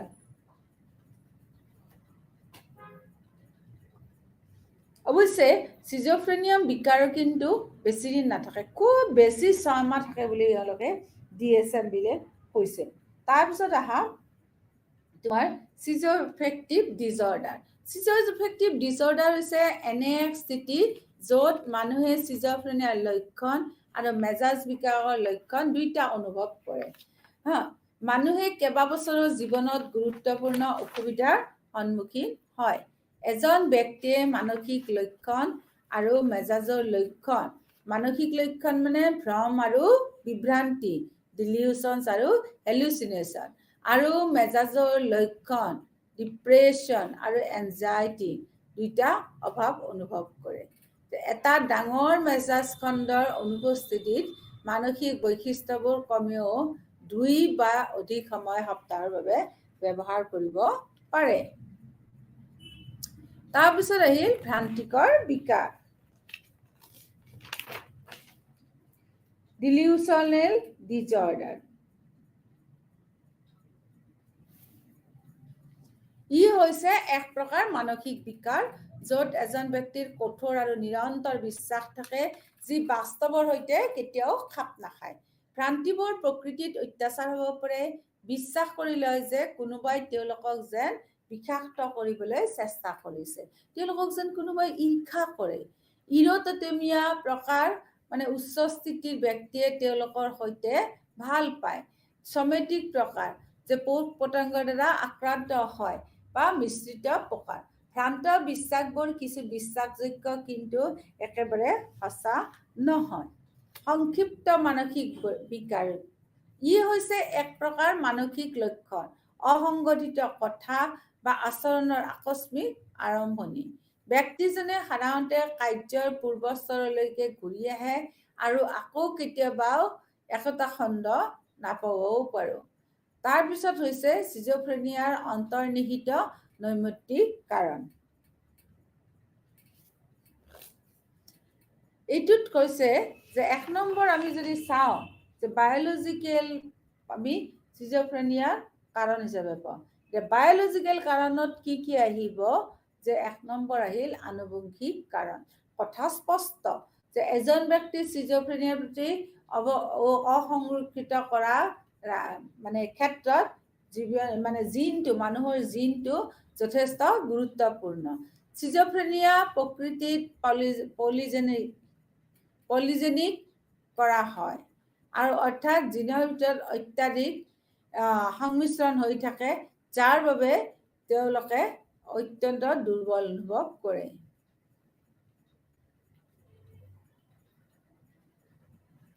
ডিজাইগটিক যমজ সন্তানৰ তুলনাত মনোজাইগটিক মানে যমজৰ ক্ষেত্ৰত চিজফ্ৰেনিয়াৰ ভূমিকা সংবেদন হয়। এতিয়া তোমালোকে চাবা আমাৰ দুই ধৰণৰ আছে, মনোজাইগটিক আৰু তোমাৰ ডাইজেগটিক। মনোজাইগটিক কৈছে আইডেন্টিকেল টুইন্স, মনোজাইগটিক মানে আইডেন্টিকেল টুইন্স। আইডেন্টিকেল টুইন্স মানে কিছুমান চাবা টুইন বাচ্চা একদম একে, ধৰিবই নোৱাৰি, সেইটো মনোজাইগটিকত পৰে। আনহাতে কিছুমান পাবা যে দুইটা কেতিয়া জন্মিছে নাজানো, কিন্তু দুইটা বেলেগ বেলেগ। এই কথাটো কোৱাৰ লগে লগে এইটোৰ ভাগ আহিব তোমাৰ ডিজাইনগেটিক, যে ডিজাইনগেটিকৰ ভাগত পৰিব, নন আইডেন্টিকেল তোমাৰ টুইন্স।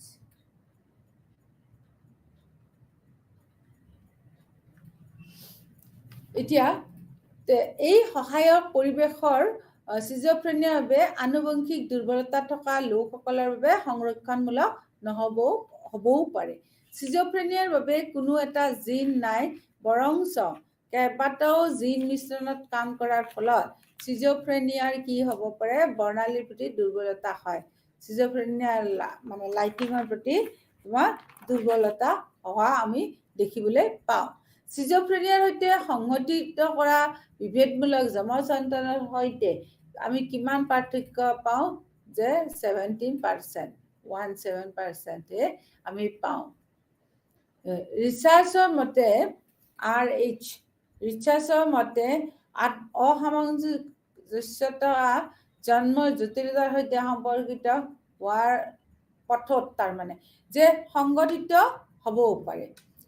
আচ্ছা, এতিয়া কথাটো হ'ল তোমাৰ চিজফ্ৰেনিয়াৰ বাবে কোনো এটা জিন নাই, বৰং কেইবাটাও জিনে মিশ্ৰণত কাম কৰাৰ ফলত চিজফ্ৰেনিয়া বৰ্ণালীৰ প্ৰতি দুৰ্বলতা হয়। চিজফ্ৰেনিয়াৰ সৈতে সংগতি কৰা বিভেদমূলক যমজ সন্তানৰ ক্ষেত্ৰত চিজফ্ৰেনিয়াৰ 70% আমি পচিবিলিটি দেখিবলৈ পাওঁ। গতিকে এইটো তোমালোকে মনত ৰাখিবা। তাৰপিছত চাবা প্ৰসৱপূৰ্ণ সংস্পৰ্শ, যেনে ভাইৰেল আক্ৰমণ হৈছে বেবীটো জন্ম হোৱাৰ আগতে মাকৰ, তেতিয়াও কিন্তু এক বিৰাট ধৰণৰ গুৰুত্বপূৰ্ণ ভূমিকা পালন কৰা আমি দেখিবলৈ পাওঁ সেই ভাইৰেলটোৱে।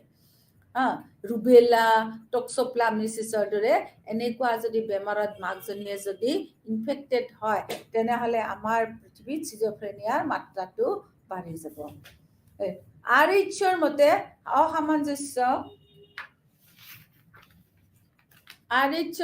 অসামঞ্জস্য জন্মৰ জটিলতাৰ সৈতে সম্পৰ্কিত হৈ থাকে, যাৰ সৈতে মানে তোমাৰ কি হ'ব, চিজফ্ৰেনিয়া সম্পৰ্কিত প্ৰকাৰৰ মস্তিষ্কৰ অস্বাভাৱিকতা হ'ব পাৰে।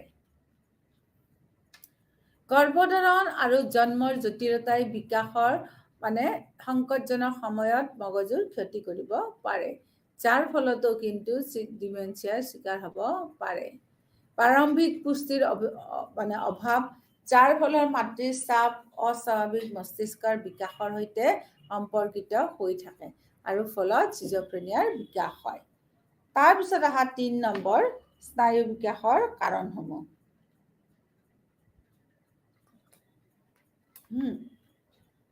স্নায়ু বিকাশৰ কাৰণসমূহৰ পিছত যে কৈছে, ৰিচাৰ্চাৰবিলাকে কৈছে যে আমাৰ যদি নাৰ্ভত কিবা প্ৰব্লেম থাকে, তেনেহ'লে কিন্তু আমি চিজফ্ৰেনিয়াৰ চিকাৰ হ'ব পাৰোঁ। তাৰপিছত আহিল নিউৰো এনাটমিকেল কাৰণ, মগজুৰ পৰিমাণ। দেখা যায় যে চিজফ্ৰেনিয়াৰ লোকসকল ভেন্ট্ৰিকলৰ বৃদ্ধি, সম্পূৰ্ণ মস্তিষ্কৰ বিকাশ হোৱা নাই। যে চিজফ্ৰেনিয়াৰ লোকসকলৰ যিবিলাক ভেন্ট্ৰিকল থাকে ব্ৰেইনত, সেইবিলাক ভালকে বিকাশ নহয়।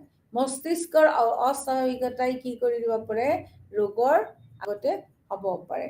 তো মগজুৰ নিৰ্দিষ্ট ক্ষেত্ৰসমূহ চোৱা। টেম্পৰেল, আমাৰ মগজুটোৰ বিভিন্ন ঠাইত বিভিন্ন অংগই কাম কৰি আছে। টেম্পৰেল লব, এমিগডলা, হিপ্পোকেম্পাছ থেলামাছৰ গাঁথনিৰ সমস্যাবোৰ সিজোফ্ৰেনিয়া আৰম্ভ হোৱাৰ আগতে থাকে। সম্ভৱতঃ যেতিয়া প্ৰসৱ হয় তেতিয়াও কিজানি সেনেকুৱাই বেবী আহা আমি দেখিবলৈ পাওঁ। সিজোফ্ৰেনিয়াৰ লোকসকল ইনহেবিটৰী ইণ্টেৰিয়ন আছে নে নাই এই বিষয়ত আছে নে নাই এই প্ৰসৱটো হোৱাৰ আগতে সিজোফ্ৰেনিয়াৰ গাঁথনিগত সমস্যাবোৰ আছে নে নাই পৰীক্ষা কৰি ল'ব লাগে। সিজোফ্ৰেনিয়া লোকসকলৰ ইনহেবিটৰী যি ইণ্টাৰ নিউৰন আছে, ইণ্টাৰ নিউৰন থাকিব লাগে আমাৰ জেনেৰেল স্বাভাৱিক মানুহৰ, কিন্তু সিজোফ্ৰেনিয়া লোকসকলৰ কি হয়, ইনহেবিটৰী ইণ্টাৰ নিউৰন নাই, যি আননিয়ৰণৰ উচ্চলতা নিয়ন্ত্ৰণ কৰে। তেওঁলোকে কিছুমান মগজুৰ ক্ষেত্ৰত কাৰ্যকলাপ নিয়ন্ত্ৰণ কৰিবলৈ অক্ষম হয়, কাৰণ আচল বস্তুটোৱে নাই, ইনহেবিটৰী ইণ্টাৰ নিউৰন নাই। গতিকে তেওঁলোকে কি হয়, তেওঁলোকৰ অক্ষমতাৰ প্ৰকাশ পায়, যাৰ ফলত তেওঁলোকে স্বাভাৱিক স্তৰৰ চাপ নিয়ন্ত্ৰণ কৰিবলৈ অক্ষম হয় আৰু তেওঁলোকৰ তেতিয়া মস্তিষ্কৰ বিকাৰত তেওঁলোকক আমি ভোগা দেখিবলৈ পাওঁ। তাৰপিছত 5 নম্বৰ নিউৰোকেমিকেল কাৰণ, যে সিজোফ্ৰেনিয়াত ভোগা ব্যক্তিসকলৰ মগজুত ডপামিনৰ অভাৱ আছে। ডপামিনৰ অভাৱ আছে। ডপামিনে কি কৰে, তোমাৰ মানুহৰ মগজুত যিবিলাক ডপামিন থাকে, এই ডপামিন বিলাকে আমাৰ মগজুটোত ক্ৰিয়া কৰি পেলাই আমাৰ মানুহজনক নৰ্মেল স্বাভাৱিকত ৰাখে। এতিয়া চোৱা, সিজোফ্ৰেনিয়াত ক্ৰোপামাইজিন ঔষধ আমি ডক্তৰ বিলাকে দিয়ে আৰু সেইবিলাকে কি কৰে, তাৰ চাইড এফেক্ট আমি দেখিবলৈ পাওঁ। যেনেকুৱা এমোটাইফনৰ পৰা যেতিয়া ব্যৱহাৰ কৰে তেতিয়া ডপামাইন বেছি কৰি মানুহক কি কৰে, ভ্ৰমৰ ফালে লৈ যোৱা আমি দেখিবলৈ পাওঁ। তাৰপিছত D2 ৰিচেপ্টৰ থাকে, D2 ৰিচেপ্টৰ থাকে, যিটো এণ্টিচাইটোকিকৰ ঔষধ ব্যৱহাৰ কৰিলে তাৰ অন্য প্ৰতিক্ৰিয়া আমি দেখিবলৈ পাওঁ।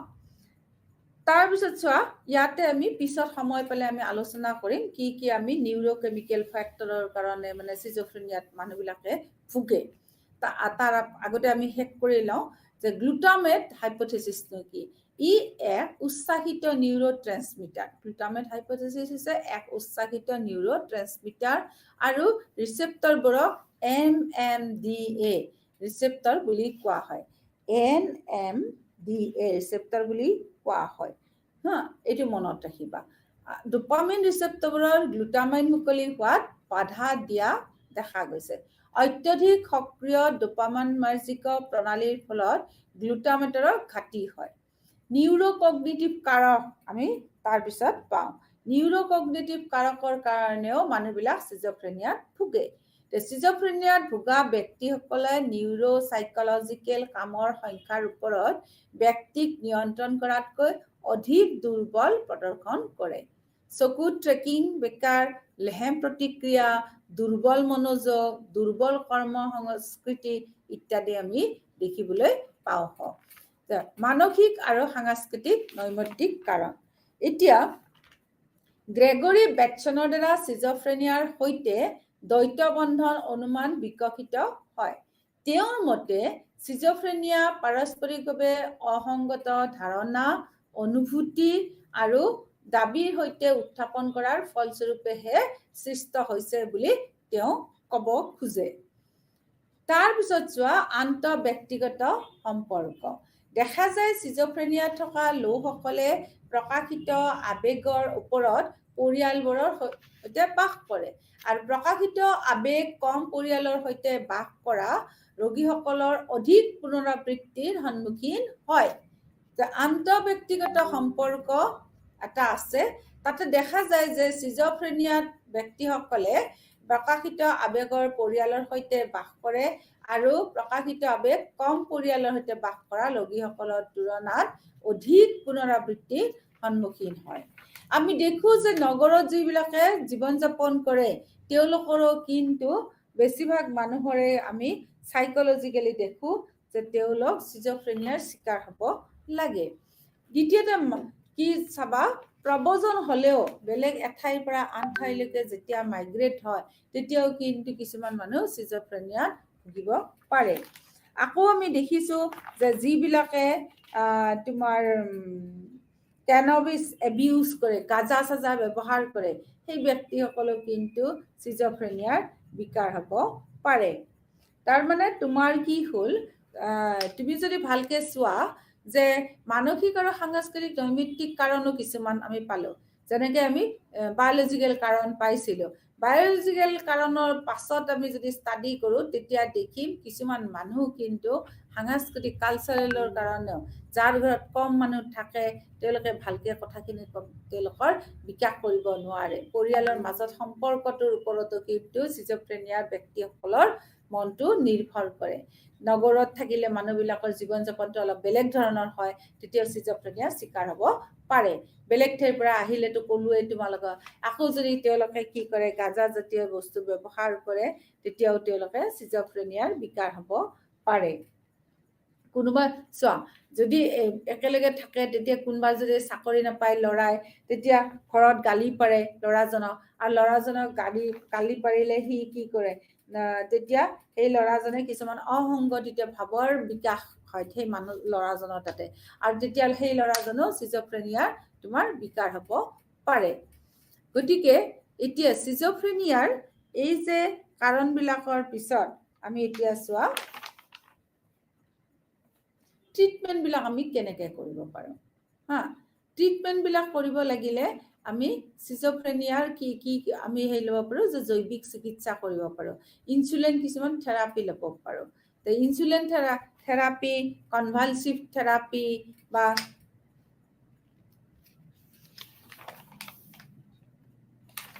কিছুমান ইয়াত তোমাৰ পেজ নাম্বাৰ দিয়া আছে 167ত, যে নিউৰোলেপটিক্স বা এণ্টিচাইকটিক মেডিচিন ব্যৱহাৰ কৰা আৰম্ভ কৰা হৈছিল 1950।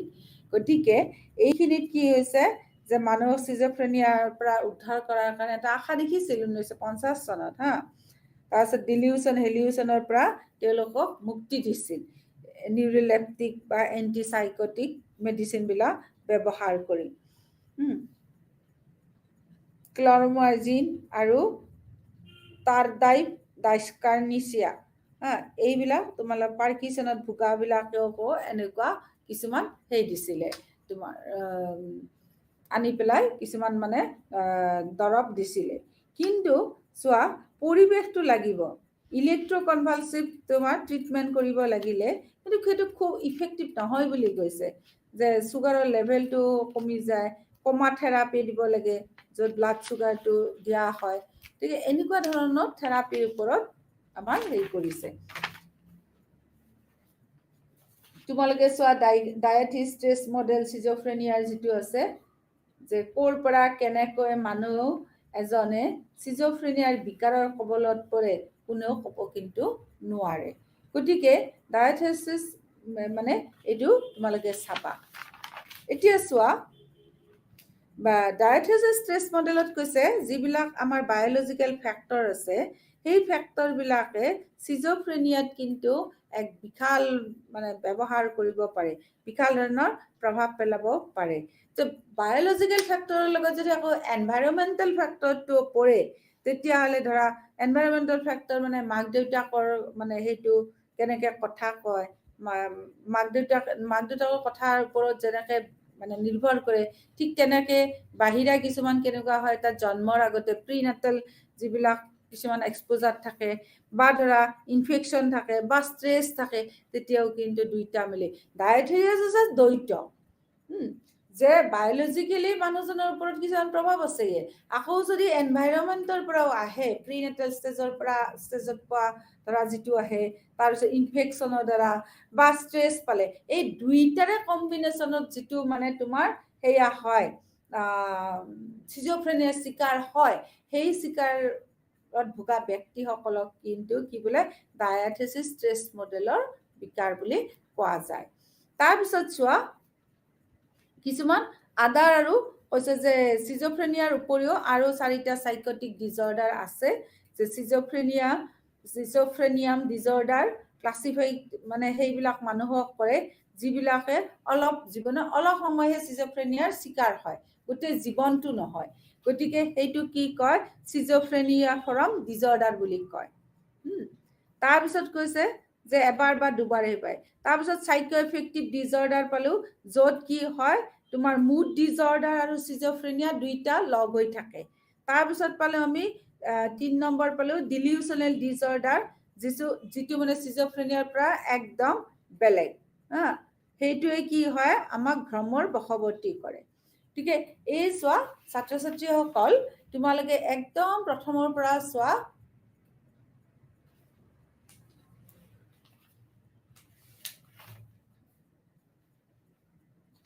তোমালোকক মই এইখিনিতে যে কৈছো আমাৰ ব্ৰেইন এৰিয়া যে এমেগডালা, হিপোকাম্পাছ আৰু থালামাছ এইবিলাক যে সিজোফ্ৰেনিয়াৰ লগত কিন্তু তোমাৰ লগ হৈ আছে। এইবিলাক তোমালোকে ভালকে পঢ়িবা। সিজোফ্ৰেনিয়াত কপ্ৰমাইডেল ব্যৱহাৰ কৰে ঔষধটো, যিটো ঔষধ কিন্তু সাইড এফেক্ট থাকে।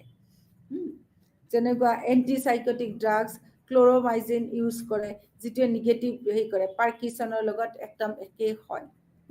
ডোপামাইনটো কমাই দিয়ে। ডোপামাইন এগনিষ্ট লা ডোপা ইউজ কৰে পাৰ্কিনছনৰ কাৰণে।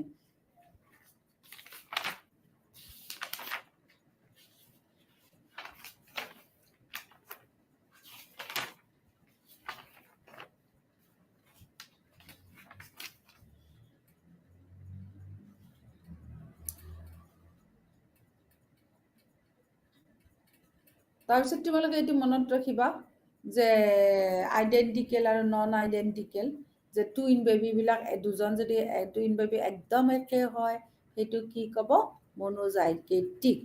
আৰু যিটো তাৰমানে বেলেগ বেলেগ হয় তেওঁ কি ক'ব, বেলেগ বেলেগ দুটা যদি হয় তেতিয়াহ'লে নন আইডেণ্টিকেল। এইটো নন আইডেণ্টিকেল বুলি ক'ব।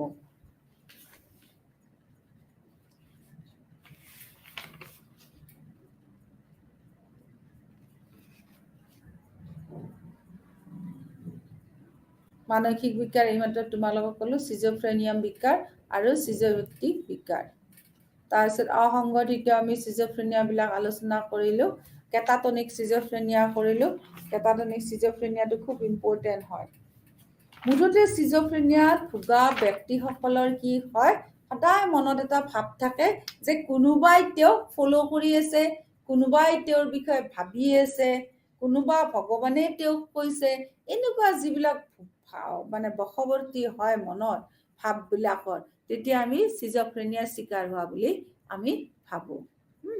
গতিকে এই সিজোফ্ৰেনিয়াটো কিছুমানৰ জীৱনভৰত থাকে আৰু কিছুমানৰ কি হয় 6 মাহৰ কাৰণে থাকে বা 4 মাহৰ কাৰণে থাকে, বেছি দিন নাথাকে।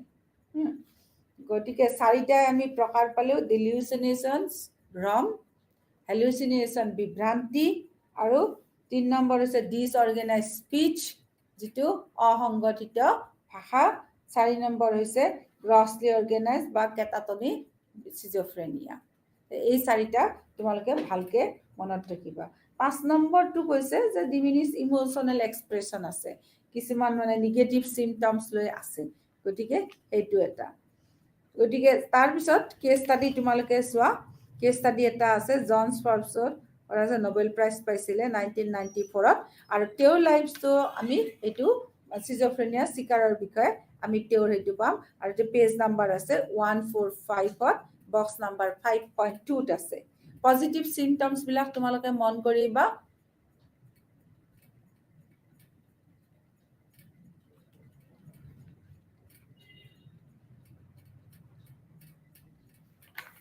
এতিয়া চোৱা, আকৰ্ষণীয় বিভ্ৰান্তিৰ বিষয়ে তোমালোকে চাবা। ইয়াত সদায় কিছুমান মানুহে ভাবে মোৰ বাচ্চাটো কি হৈছে, ভগৱানৰ অংশীদাৰ, গতিকে তাক পূজা কৰিব লাগে। গতিকে এই যিটো বিভ্ৰান্তিত ভোগে, সেই বিভ্ৰান্তিবিলাকক কি ক'ব, আকৰ্ষণীয় বিভ্ৰান্তি, যাক ইংৰাজীত কি কোৱা হয়, গ্ৰেণ্ডিউজ ডিলিউশ্যনছ। সমেটিক ডিলিউশ্যনৰ কথা তোমালোকৰ লগত আমি আলোচনা কৰিলোঁ। এতিয়া আইডিয়াজ অফ ৰিফাৰেঞ্চ আমি পালোঁ যে এনেকুৱা কিছুমান বিভ্ৰান্তি থাকে য'ত বিশ্বাস থাকে যে আত্মাৰ কি আছে, লিংক হৈ আছে, এটা সংযোগ স্থাপন হৈ আছে। এনেধৰণৰ ভ্ৰান্তিকৰ ধাৰণাবিলাক যেতিয়া আহে, সেইটোকে আমি ডিলিউশ্যনৰ আমি অৰ্থ কওঁ। ডিলিউশ্যন শব্দটো ক'ৰ পৰা আহিছে? লুড্ৰেৰ পৰা আহিছে, লেটিন শব্দ, আৰু যাৰ অৰ্থ হৈছে তোমাৰ বজোৱা।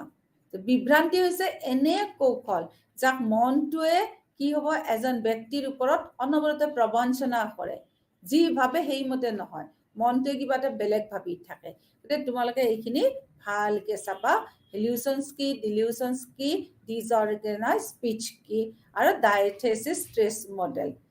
মৰমৰ ছাত্ৰীসকল, ইয়াতে আজিলৈ এৰিছোঁ। নমস্কাৰ।